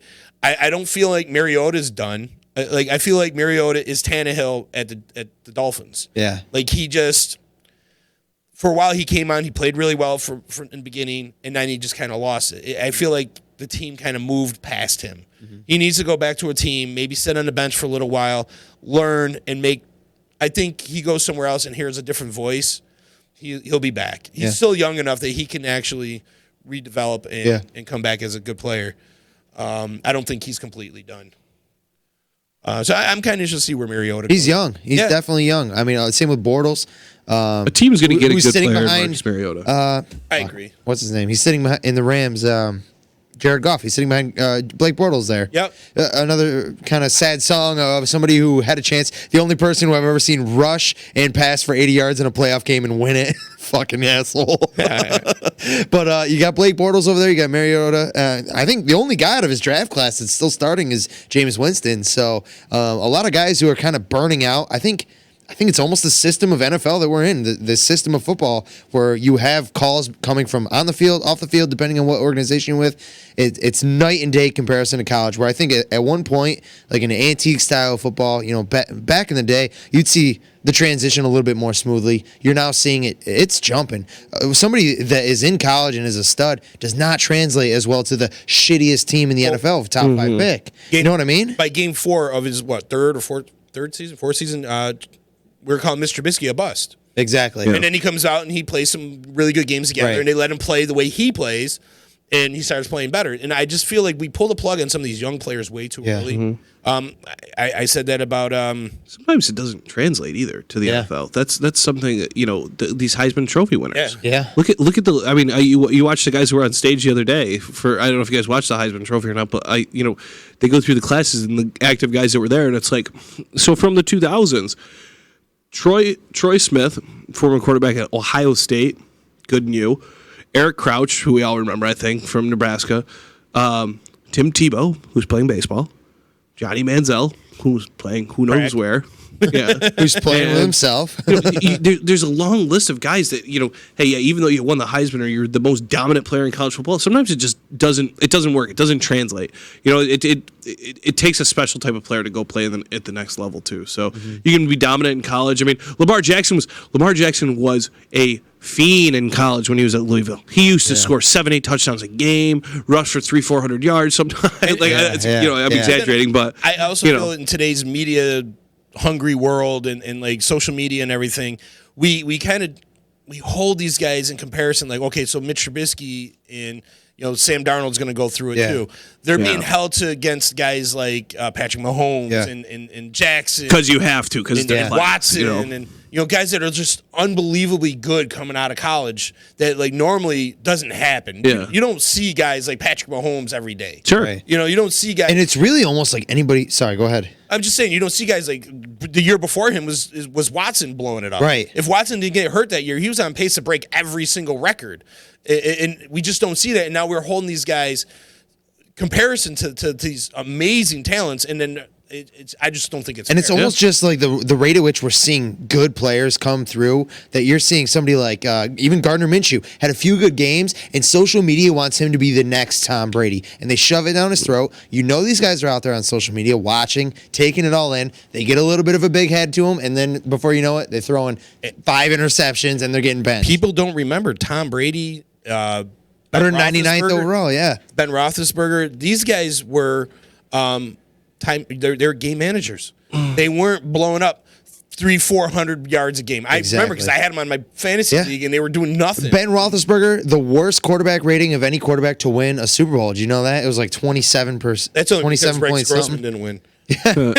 But you know what I mean? Like guys who, he came in as a rookie that season and was just off the bench. Game. Yeah. Yep. And barely skates by, but gets the win, and that's what it mattered. But in today, but they gave him time to develop and become that leader. In the exposure era, you don't have that time. It's be good now or get out of the way. You have to compare guys because in the way we are today, you have to have somebody to compare, and you have to have the narcissists of well, the Bears, this guy was there, this guy was there, this guy's... That's the same story with anything. Right. That's why you have, as you guys know, that's why I'm in the profession, one of the professions I'm in, that's why you have scouting. That's why you have front offices. That's why you have decision makers. You believe in a guy, you find something you like about a guy.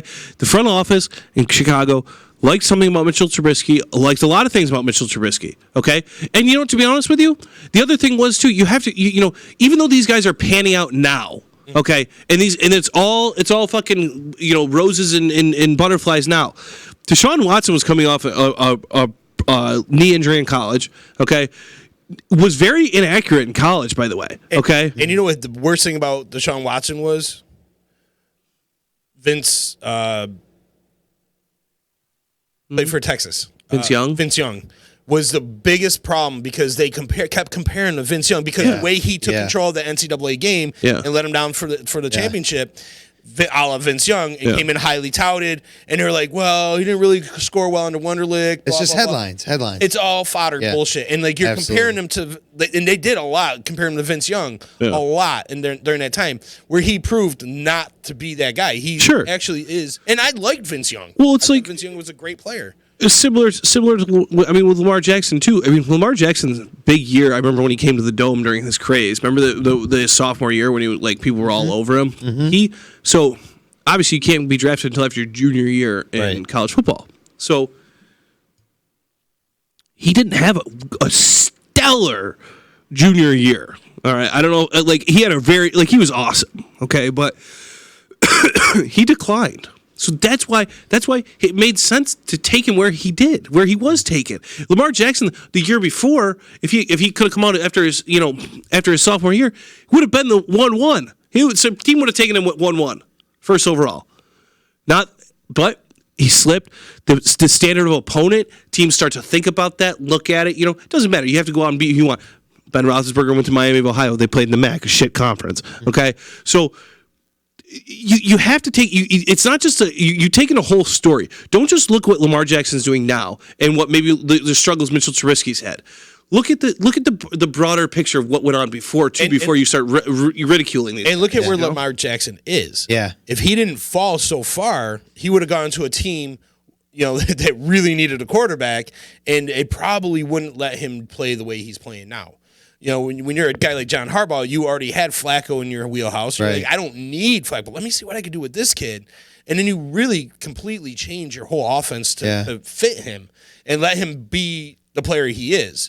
And I think that's the biggest key to his success right now is that Harbaugh allows him to play. It's definitely a big quarterback and coaching kind of meld is what's huge in the NFL and what's working right now. That brings up a good point, actually. I want to ask you guys, what do you think? I've heard kind of rumors about Jim Harbaugh coming back and coaching Panthers. Done there? Does he come back and coach the Panthers? I wouldn't mind seeing him going to Panthers. I think he needs. For that fit makes sense. But, you think? I mean, he's so. Harbaugh's Bear coming in. Harbaugh's also close with the McCaffreys too. Yeah, so it makes sense. I mean, I have to think he's out in Michigan. I'm very surprised he hasn't been fired yet at Michigan. It didn't work.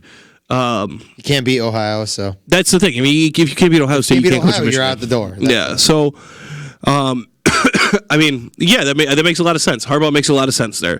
Harbaugh's probably gonna make a lot of sense for a lot of jobs. I mean, a very good winning record with the Niners, pretty damn good winning record with Michigan. So could revitalize Cam Newton's career. Sure, I think Cam Newton's done. I think he goes. I think so too. But if it's too affordable, if Jim Harbaugh does come there, I think Harbaugh keeps Allen being the cheaper ticket option. Allen's done. You think? Allen's not starting this week. Oh, really? Will Greer is starting this week. Really? Like I've been saying, fucking saying for Whoa. weeks. But then again, Damn, I didn't know that. There's that point I was telling you about when you don't have that chance. Why not play this kid and let him see what he can do? Right. It's that. That's exactly what all the headlines were about. Yeah, when they're playing. It's just damn, that's crazy. So he started so hot too, with Kyle Allen. But you think he's hot? I mean, he started so smolderingly hot. Should we go back to picking games? Yeah, sorry. We got Redskins at the Giants. Giants at the Redskins. Yes. Chick. Yeah, whatever. Come on, chicken. Sorry. Wow, what a a terrible game. Oh man. Daniel Jones is getting the start. He's back. Is he? Yep. Okay. Is he really? Yeah, he's been taking reps. He looks good. That's what I've been hearing. I was listening to it on the car ride. I'm going to take the Redskins on this. I think the Redskins have been playing a little bit better. The Giants have been looking like shit. I know. I don't think the Giants have really cared to prove anything right now. Almost getting worse somehow. They're probably going to have to give tickets away to this game. I'm not kidding you. They might actually give free tickets to this game. I wouldn't surprise me. That's how bad this game is. And with Haskins, you want to give him as much burn as you can. Yeah. And same thing with Daniel Jones. You give him enough burn that, like, they got learn for next year. You know two first-round quarterbacks playing against each other in this past draft. Yep. Jones and Haskins. That's pretty crazy. And Bill Callahan, who can't even find his own feet. And then Pat Shermer, who's probably not gonna have a job. So I agree with both these teams putting in the young rookies. Yeah. You have a down season. You're not going to do anything. Get them some burn. Let them play. Go through all the bullshit, the hard times. Peyton Manning did it. A lot of these guys had to do it. They had to endure these losing seasons. Who was behind Haskins? We had Alex Smith, and then he's done. Yeah, McCoy and Keenum. And Case Keenum. I knew it was somebody from the Vikings. Yeah, I mean, either way, it's a toss up of shit, really. So I'm gonna go with the Redskins only because I think the Giants have a lot to iron out. Caleb, who are you going with? Caleb's going Redskins. Caleb went Redskins. What is Sill going? Let's see. Let's catch up with Sill, shall we? So against the Niners and Rams, Sill went Niners. Falcons, Jags, Sill went Falcons. Tennessee Titans versus New Orleans Saints, he went with the Saints. And Redskins versus the Giants, he went with the Giants. Ooh. Weird. Alrighty, so we're moving along to your... Oh, wait, should we wait for... Pittsburgh Steelers versus the Jets. That's why he took off. He's like, oh, shit. Yeah, I don't want to hear it. Jets are playing the Steelers. Steelers, the away team here, favored by 3 points. Hey, Duck Hodges over there, he's doing good. Hopefully Connor's still good to play, but overall, I think it's still an ironing out year. I think win-lose doesn't really matter to us. I would love the win. Followed by another win against Baltimore, and we get into the playoffs here, but we'll see. I'm going to go with the Steelers just because, even if they lose, I go with them every week. I'm going to go with the Steelers. Again, it goes to that whole, they still have something to play for, where Absolutely. the Jets really don't at this point. It's almost like tank, and you'll get a better pick, I hate that tanking, but at this point, we only got 2 games left. Right. I going back to, if I'm the Jets, I might try out a few other players that I'm kind of curious about. Well, they just signed Kenneth Dixon to their active roster, the former running back in Baltimore. So Do you think he came in? He had some time. Hold on. You came in and you fucking sat down and fired off that info and circled the Jets so confidently. Yeah. He goes, yeah, well, they signed Kenneth Dixon, by the way. Like that's gonna matter. Boom, That's gonna make the difference in the He world. made 3 moves. Swipe, swipe, swipe. And win. And good night. We'll have a good one. Jets, gentlemen. I'm going with the Jets. Dude, that was fucking great. I'm gonna go with the Steelers. So are you taking over for Still today? Bye. On the live read? Oh, God, that's right. Jesus, that's right. All right, well, here we are. The EJA Moving Company. Professional movers at 315-335-0516. Competitively priced moving, relocation services, office moves, complete packing and unpacking services. They will work with everyone and make it simple for you to move and relocate.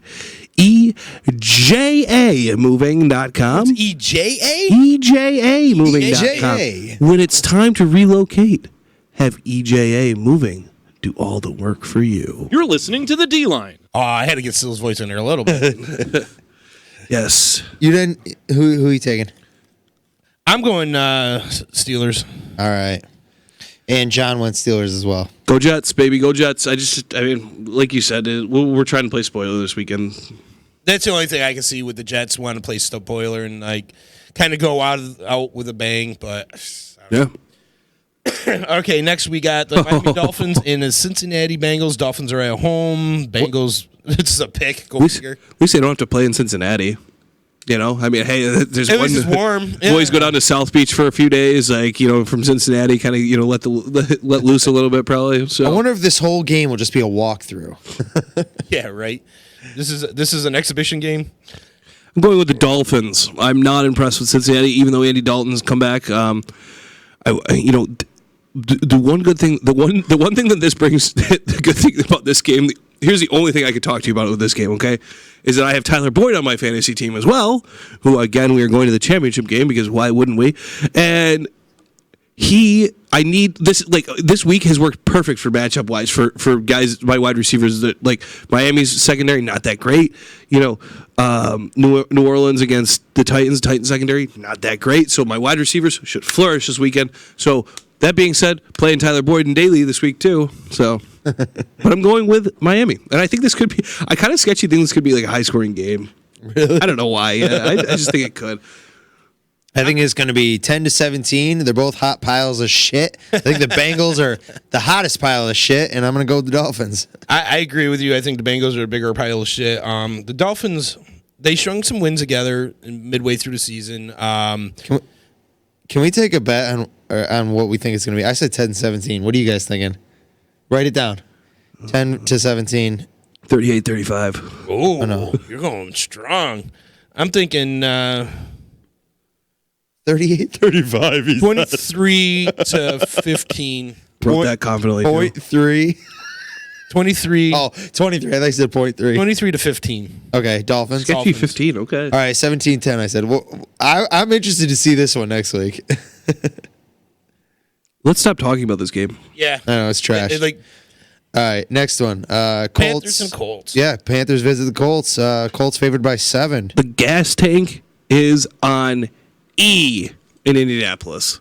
Yeah. This poor team, I mean, they started off so hot. They kind of got inspired a little bit with the Jacoby Brissett move. They've just been very, very stale the last few weeks. And I think a lot has to do with the injury to one of the most underrated players in football, and that's Marlon Mack, the running back. That doesn't ever really help you when you're missing your starting running back, especially with a quarterback who isn't exactly the most talented, not the most talented, okay?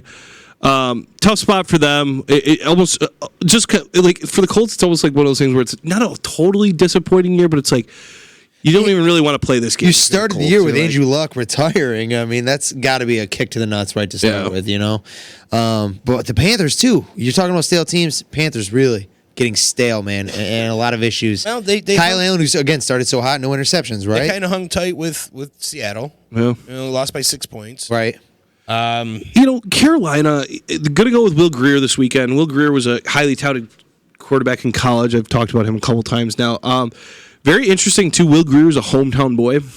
He's from Charlotte. So, I mean, obviously it won't be at home for him in this game because they're going to Indy. But very, I kind of really like Will Grier. I think he's talented. We'll see where he goes. He's at West Virginia last year. He ended up getting his degree from there, transferred around a couple of times. So we'll see. I mean, it could be a cool story. For the simple fact, I'm gonna go with Carolina, and I'm gonna say go Will Grier, and I'm gonna say that Christian McCaffrey's gonna have a hell of a week, probably. Yeah. Or he's gonna have a hell of a workload. He might not have a hell of a week. He might have a hell of a workload. So I'm gonna go with the Panthers and the upset. I really have no idea where to go with this. I'm going to say this. I've been kind of keeping an eye on my own fantasy team, and I've noticed guys like Greg Olson coming back. Curtis Samuel's going to be good to go this year. He's kind of a young up-and-comer, along with, DJ Moore over there. Yeah. They got some weapons, and that's what I like about this Panthers offense. Their defense, obviously, you got dudes like Kuechly who are studs, but we're going to see. Fuck. I was about to have it. Who'd Silbreth pick? Silbreth picked the Colts. I'm going with the Colts, too. I'm going to have to go with the Panthers. Just fuck it, right? Yeah, I'm going with the Colts. No real reason. Both these teams start off pretty well. They look pretty good, and they kind of went to shit. That's the thing. It's a toss-up. The only reason why I'm going to stick with the Colts is because of the consistency at the coaching. Whereas now, the Panthers got a new coach. A little disarray going on with that. We got some weird noises coming through. Yeah. What was up? That was the up there. But yeah, I'm gonna go with Indianapolis just because. Hey, I'm so we got coming 2-2 from behind anyway. So yeah. But it's an interesting point before we move on from this game. You can see how polarizing these games are this week. Like I know. Like just watching, like there's going to be so like attendance in this week for these games is going to be so down. It's not even going to be funny. Like it's going to be like half the stadium's full because everybody's train of thought is split on a lot of these teams. Yeah. So I think you're noticing very polarizing matchups. For instance, a Ravens and Browns game that's the Browns are still technically alive, but it's virtually meaningless. Yeah. So that's where I think this game is a good game to start talking about what you said, Chicken. Browns got to go play themselves. Their former selves. Yeah, no kidding. Good one. You got him there. Got him. Yeah. I think that the interesting thing about this game is I think this is where you start to talk about maybe a couple series for Lamar Jackson. Unless they're maybe next week. Maybe that's more next week. But you could see if this game gets real out of hand quick, but did they him out of the game. Did they solidify home field throughout? I believe so. Yeah. Based on because they're the number one seed. They're the number one seed. I won't take Lamar Jackson out until like maybe fourth quarter if the game's out. Yeah. I mean that's really the only the only thing I give here. It's also going to be interesting too. A storyline in this game to watch is the troubles with the Browns wide receivers that they've been having. There was reports last week that they were screaming to the Arizona sideline, "Come get me, come get me." To meaning, come trade for me. I want out of Cleveland. So it's. Why do you want to go to Arizona? I'll tell you something. This might be another one and done head coach, and it could be Freddie Kitchens quietly. I would not have a problem with that. I did just see an interview with OBJ where he said that's not true. We're going to be sitting here, he mentioned he's like, I heard Jarvis wanting to go to the Steelers and all that. That's all nonsense, man. So I mean. Obviously, OBJ and Landry are friends. So he made a comment. I wouldn't have bought a house here if I wasn't going to stay. Shut the fuck up. Yeah, right. You fucking idiot. I feel it could all be drama, but all those players are going to stay. If any piece is going to get moved, it's the coach. Yeah, and that was the weakest link that I felt. Anyways, like you got all these great star players. You got this first time head coach who's very kind of like lackadaisical, came out of nowhere. Yeah. Like. You have so much talent and so much ego on that team. He doesn't, to me, seem like the guy that can corral it all together. For me, it seems he could be the guy. Like if he could be the guy to go if that overwhelming, like appealing guy is like, yeah, I'm ready. Like for instance, if Harbaugh is fired by Michigan, he could go. Could you imagine if Jim Harbaugh went and coached in Ohio? By the way, the storyline that would be unreal. That would be pretty wild. But that's awesome. That's something you could see. If a team, two of the most highly coveted guys in the NFL coaching spectrum from college are Lincoln Riley at Oklahoma and Matt Rule at Baylor. Jets almost hired Matt Rule last year, and I kind of wish they had. But if one of those guys was, if for instance, rumor had it that one of those guys was going to a team, Freddie Kitchens is a guy that could be sacrificial lamb to say, all right, we'll give you the bigger deal than the other team you're talking to. then we'll fire Kitchens and bring him in. You know what I'm saying? Like if there's that dude, a Jim Harbaugh type would be great. Jim Harbaugh, yeah. If he's out there, is that where if he goes back to Michigan, maybe if Kitchens comes back. So that being said, I'm going to go with Baltimore in this game. I think Cleveland's just kind of in disarray at this point. And it's Baltimore. It's Baltimore. That's all I got to say. It's Baltimore. Yeah. I'm taking them. So we got Denver versus Detroit. I'm going Denver. Denver showed me more than Detroit. 3 points last week, though. It's going to see. Hopefully, Drew Lock can get back on track. I mean, this is a game. Don't even waste. Like I'm not kidding you. Yeah, I think I would prefer to watch. I would watch any other game besides this week. Both these teams have had horrible quarterback. Bengals Dolphins over this. Yeah, I would watch the Bengals. I would be way more interested in the Bengals than I don't know. Dolphins. I probably watch this. At least you got good defense in this game. Is Blau still starting in Detroit or? I believe so. All right. See if Drew Lock could get back on track after a little adversity last week. I mean, he played a tough Kansas City team, losing 23-3, but just really no sign of life there last week. So yeah, we'll see. I'm going Denver at home. And Detroit got their butts kicked, didn't they? Yeah, by the Bucks. I'll take. Go figure. I'll just take Denver. Honestly, I don't have either pitch in this game, but they're at home, so yeah. Okay. And at home does make a big difference. When it's something. Denver. It's Mile High, And you're talking about a stadium team or a dome team going to Mile High, playing that tough defense in the elements. Right. It all bodes for Denver to win. Chargers versus the Raiders. A battle of two teams will be in new places next year, in new stadiums next year. So, very interesting. I don't know if you guys saw the video from Oakland. Many people got arrested at the end of the game on the field. They were throwing, as you should in Oakland. Oh yeah, this was it in Oakland. This was the last game. They booed shit. They booed Derek Carr off the field. They threw garbage onto the field. I don't blame them for booing Derek Carr off the field. They put garbage on the field. All right. Sil would have loved that if he was here. By the way, he would have gotten a good chuckle out of that. I mean, the Raiders lost last week in the last seconds in the last few minutes to Jacksonville.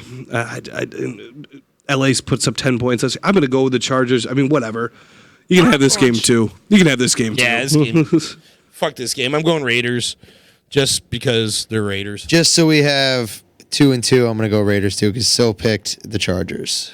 All right. And the Broncos. Sil went Broncos too. All right. Now, here's the big game of the week. Here it is. All the playoff implications in this game. I'm going with Eagles on this, even though nothing really supports it because the Cowboys pretty much have owned them for a while. And a big offensive performance last week by the Cowboys, too. You can't take that away from them. So. No, but this is, like I said earlier, this is when the Eagles really start to fight, when they have that playoff chance and their backs are against the wall. And we've seen it the past couple years. They limp into the playoffs and they make some waves. Granted, they don't have Nick Foles coming out there with a Superman uniform on, but... a tough place to play though this time of year. Dak is kind of hurt. I don't know. I'm going Eagles. They're at home. I have a feeling that the Dak thing might be just a little bit of posturing. Just a little bit. I think it's all smoke and mirrors. Just bullshit, a little bit of posturing, just to kind of get the Eagles a little bit, playing around in their head a little bit, a little head game. So I mean, it's like a few weeks ago. Belichick releases, just to fuck with the media, releases injury. Whoever they were playing released. I think it was like 18 guys is questionable before the game. Listed 18 guys. Listed 18 of them. Like that's insane. So, I mean, Cowboys, Eagles in Philly. I gotta go. I mean, Cody's home for going to be home for the holidays. We're watching the game at my house. So, gentlemen, I'm going with the Philadelphia Eagles at home. Zach. Eagles, fuck the Cowboys. I like it. John is going with the Cowboys as well. He's probably just basically got off last week. I'm going to say this. He's always wanted to be a cheerleader for him, so you got to respect his wishes. At least he got the Tony Romo underwear on. And, yeah, he always wears them fucking Daisy Dukes at work, and it just drives me nuts. Yeah, it does. See them nuts. All right, wow. I mean, the next one, a real toss-up, Arizona visiting Seattle. Before we get to and otherwise dominating Arizona. Before we get to that, let me just say, are you tired of living in pain? Your medication doesn't seem to be working or it leaves you in a fog? Try a natural, safer alternative with CBD from Utica Hemp. With everything from oil, full spectrum and THC free, topical CBD flower, and dog treats, Utica Hemp has something for everyone. Visit uticahempco.com or stop in one of their 4 locations in Utica, Herkimer, New Hartford, and now Clinton. Speak to one of their knowledgeable staff about how CBD can help you. Utica Hemp, improve the quality of your life. All right, guys, let's get back on this painful game. Can I just mention that nothing, absolutely nothing in my life beats the last time I was on, and who was it? It was either Caleb or Sil who goes, or maybe it was even you. I have a terrible memory. Who goes, do you ever go Christmas shopping and it was Caleb. Caleb, you go, do you ever go Christmas shopping and then need to move? I'm like, yes, all in the same day. We actually planned them together. Matter of fact, I decided to buy more shit when I need to move it all. If you can't put everything in your sleigh, call EJA. I love it. Wow, that's pretty great. Actually, that was pretty good, Chicken. They should pay you for that. Right? The Christmas. Can't pull it in your sleigh. Call EJA. That's great. All right, so we got the Seahawks and Arizona Cardinals. I mean, an otherwise dominant Cardinals team. Yeah, right. I love seeing Russell Wilson have MVP style years, year after year. He's definitely kind of getting into his former self. He's got good weapons. I love Chris Carson behind him. That dude can fucking run. He's a tank. Unfortunately, no Josh. Are Gordon. you telling me Josh Gordon couldn't stay away from drugs, even though they're performance enhancers? But you believe that again? He's done. This is it. He's done. This is 5. What an idiot! 5 times. 5 failed tests. 5. Just stop. We long have talked about it and long have supported the idea that marijuana should be okay in the NFL. And actually, good for Major League Baseball. They actually just approved marijuana as being able to be used by players and not be tested for it. So, yes, we've talked about this. He is smoking marijuana. I don't want to go too far down this road, but. It could be other drugs too. We don't know what this one was for, but just stop, dude. You're making a lot of money. You're like Pete Carroll, who's the second reclamation, the second guy who goes and reclamates everybody, and you were just with the first, and that's Belichick, and he sent you packing. Okay, and now you're injury, and now you're in Seattle. Yeah. It's just like, come on, man. Like, what are you doing? Do you even want a chance? And he had such great opportunities with the Patriots and the Seattle Seahawks to really come back with a ring. Yeah. I mean, and I wonder, it's got to be a little bit something mental in him that's telling him that he needs to do these things because he's such a star athlete. He's still fast. He's still athletic. He can still go up and get those balls, but you still need to take these performance-enhancing drugs. You don't. Well, you're a high athlete. And I hate when people include. He did PEDs. Right. As well. It's not just the marijuana. I hate when that's what I was talking about. Put it all in that group of right. marijuana. It's like, I feel like Caleb said, like the NFL needs to review their policy on marijuana now that more states are making it legal and there's health benefits to it and things like that. Maybe it's what keeps this kid straight. Yeah. You know what I mean? Maybe it helps with his mental disorder or something. And that's fine. But you're in the NFL, like cool with that. You're rationalizing too much. Well, we've seen Ricky Williams go and he retired because of it, and then come back and play like a beast. Yeah. But this kid definitely has got something wrong with his medulla oblongata. I'm going with the Seahawks. Same. Yeah, obviously. 9.5 favorite. The next game, if this was in the 90s, this would have been like so hard for me to cool. I was a diehard Kansas City Chiefs fan back then. I was always a Chicago Bears fan, but like back in the 90s, the Bears were never on TV and they were tough to watch. Yeah. And the Kansas City Chiefs with Dale Carter and Neil Smith and electric. James Hasty and some of these guys, they were like, great. Oh, Sil's mom. No, I can't talk to you right now. Sil's mom's ringing in. Sil's mom. Just texting me too. God. She's like that. But so like to me, this would have been really hard to pick. Right now, I would definitely root for the Bears over the Kansas City Chiefs, but right now I know the Chiefs are going to win, and it has better playoff implications for the Chiefs to win. Yeah. So I'm going Chiefs. Yeah, I'm going Chiefs as well. It's the Bears have been eliminated, correct? Yeah. Yep. So, same. No. I don't really. I would love I understand the matchup of like Nagy going, playing against his old coach and stuff like, or his old, his mentor and stuff like that. But like, I don't know, I wouldn't mind the Eagles and Cowboys game late at night. But at the same time, like, I guess the little ones to watch that big game this week at 4:00. So we'll think of the fans out there, I guess. So But yeah, it's gonna be. I think Kansas City's gonna. It's gonna be a pretty good whipping here on Chicago. Now, when does Suggs start? He could.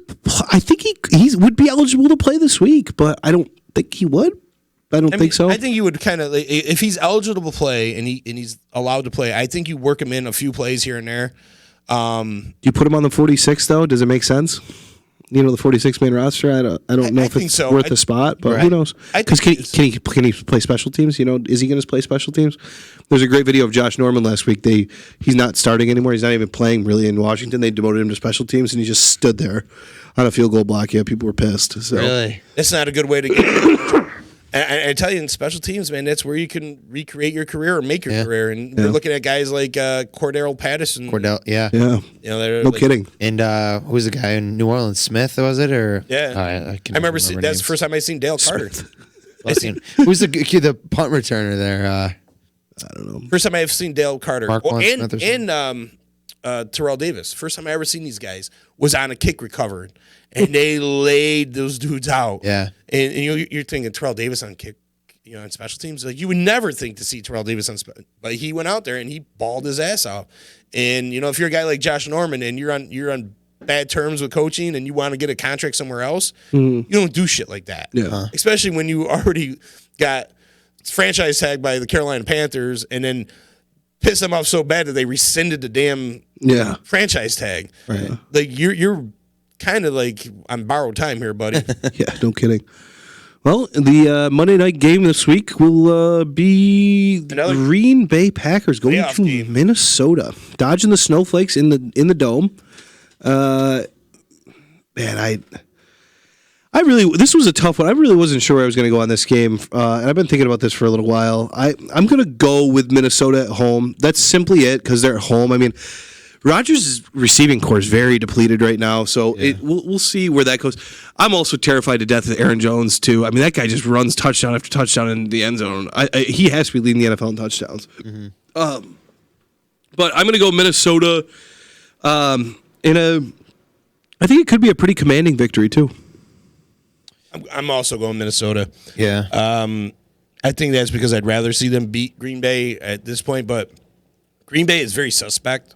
I mean, the Bears had a few shots to win that game last week, whereas I think Minnesota, they're rolling a little bit better than the Bears are right now, and I think they're rolling a little bit better than the Packers are right now. Mm-hmm. I think they got a better defense, and they got some weapons on offense that I think the Packers are going to have to be worried about. Yeah. And then you got the Aaron Rodgers factor, which is always the factor. I know. I mean, both sides obviously have their key guys, but to see Kirk Cousins, who's been getting so much shit since that huge contract deal, really come out and kind of prove a little bit of his money, put his money where his mouth Hale's is. A huge Kirk Cousins fan. I know he hates him. But you can't deny that he's doing something with the weapons for once. I'm not against saying that on the Redskins and all that. He was a piece of shit, and he usually doesn't use the weapons he's been given. But Minnesota, good offense, good defense. Packers, like you said. Keep in mind, no Delvin Cook this weekend, gentlemen. It's okay. Probably, we got most likely. And I remember Dalvin Cook was out a couple of weeks back early in the season, and Asiata did fine. No, he's back. Thielen is back. That's a big. He's been on and off though, man. Especially since week 8 when that injury first happened. But he still commands attention. Yeah. You know what I mean? He's a guy that still commands attention. Yeah, and then absolutely. You got Diggs out there and Rudolph. Rudolph's a guy that he's the Ertz kind of guy that I mean everyone's quiet but makes a move. X-factor. Yeah. Yes. Absolutely. But yeah, I think just going with my gut, I'm gonna have to go the Vikings. I'm gonna have to. They're at home. And this is a playoff game for them. Where'd Silbreth go? Silbreth, let's read the last couple. He did not go. So he went with the Seahawks over the Cardinals, the Chiefs over the Bears, and the Vikings over the Packers, and the Cowgirls over the Eagles. I don't know if he said that. Mm-hmm. Yeah, I couldn't see him going for the Green Bay. All right. Yeah, right. So did anybody pick Green Bay? No. We'll see. This is going to be interesting, and it all starts Saturday. And I don't know how we did against the 3-and-out group. We'll do night games this week, so we'll do the Saturday night game. Oh wait, are you asking about your sheets last week? Because I have them. No. This is okay. our bet with the 3-and-out team. On the night games. So we'll go all night games. So we'll talk about that when we get off the air, and you can let them know, Chicken. All right. Yes, sir. And we are going to get out of here. Again, I want to thank Melanie for including us in on the Thanksgiving Day squares, where we were able to help raise over $1,100. Keep an eye out for more. Yeah, so that was a lot of fun. I'm glad for everybody helped out and pitched in and kind of added a little flair to the Thursday games. Absolutely. So I was glad we could do that for a good cause. Well, everybody, good luck for the games. Just want to leave you with the report from the Bears last game. We couldn't do diddly poo offensively. We couldn't make a first down. We couldn't run the ball. We didn't try to run the ball. We couldn't complete a pass. We sucked. The second half, we sucked. You're listening to the D-Line.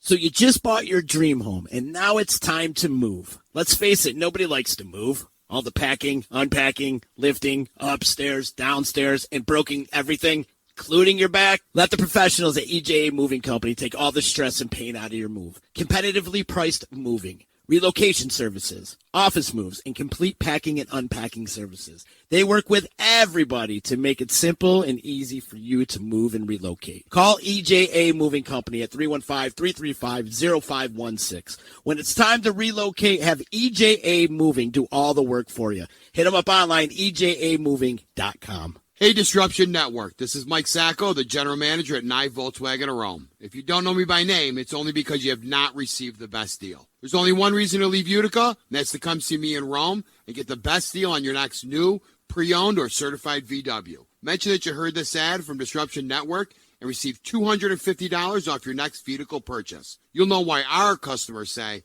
I love my Nye VW. Come see us at 5865 Rome Taberg Road in Rome, or visit us online at nyvwofrome.com. Want to know what's going on at the D? Hit up DisruptionNetwork.net and check out our events calendar, brought to you by the Events Co. Find out about upcoming guests, special events, concerts, show schedules, community activities, and more. Get connected at DisruptionNetwork.net.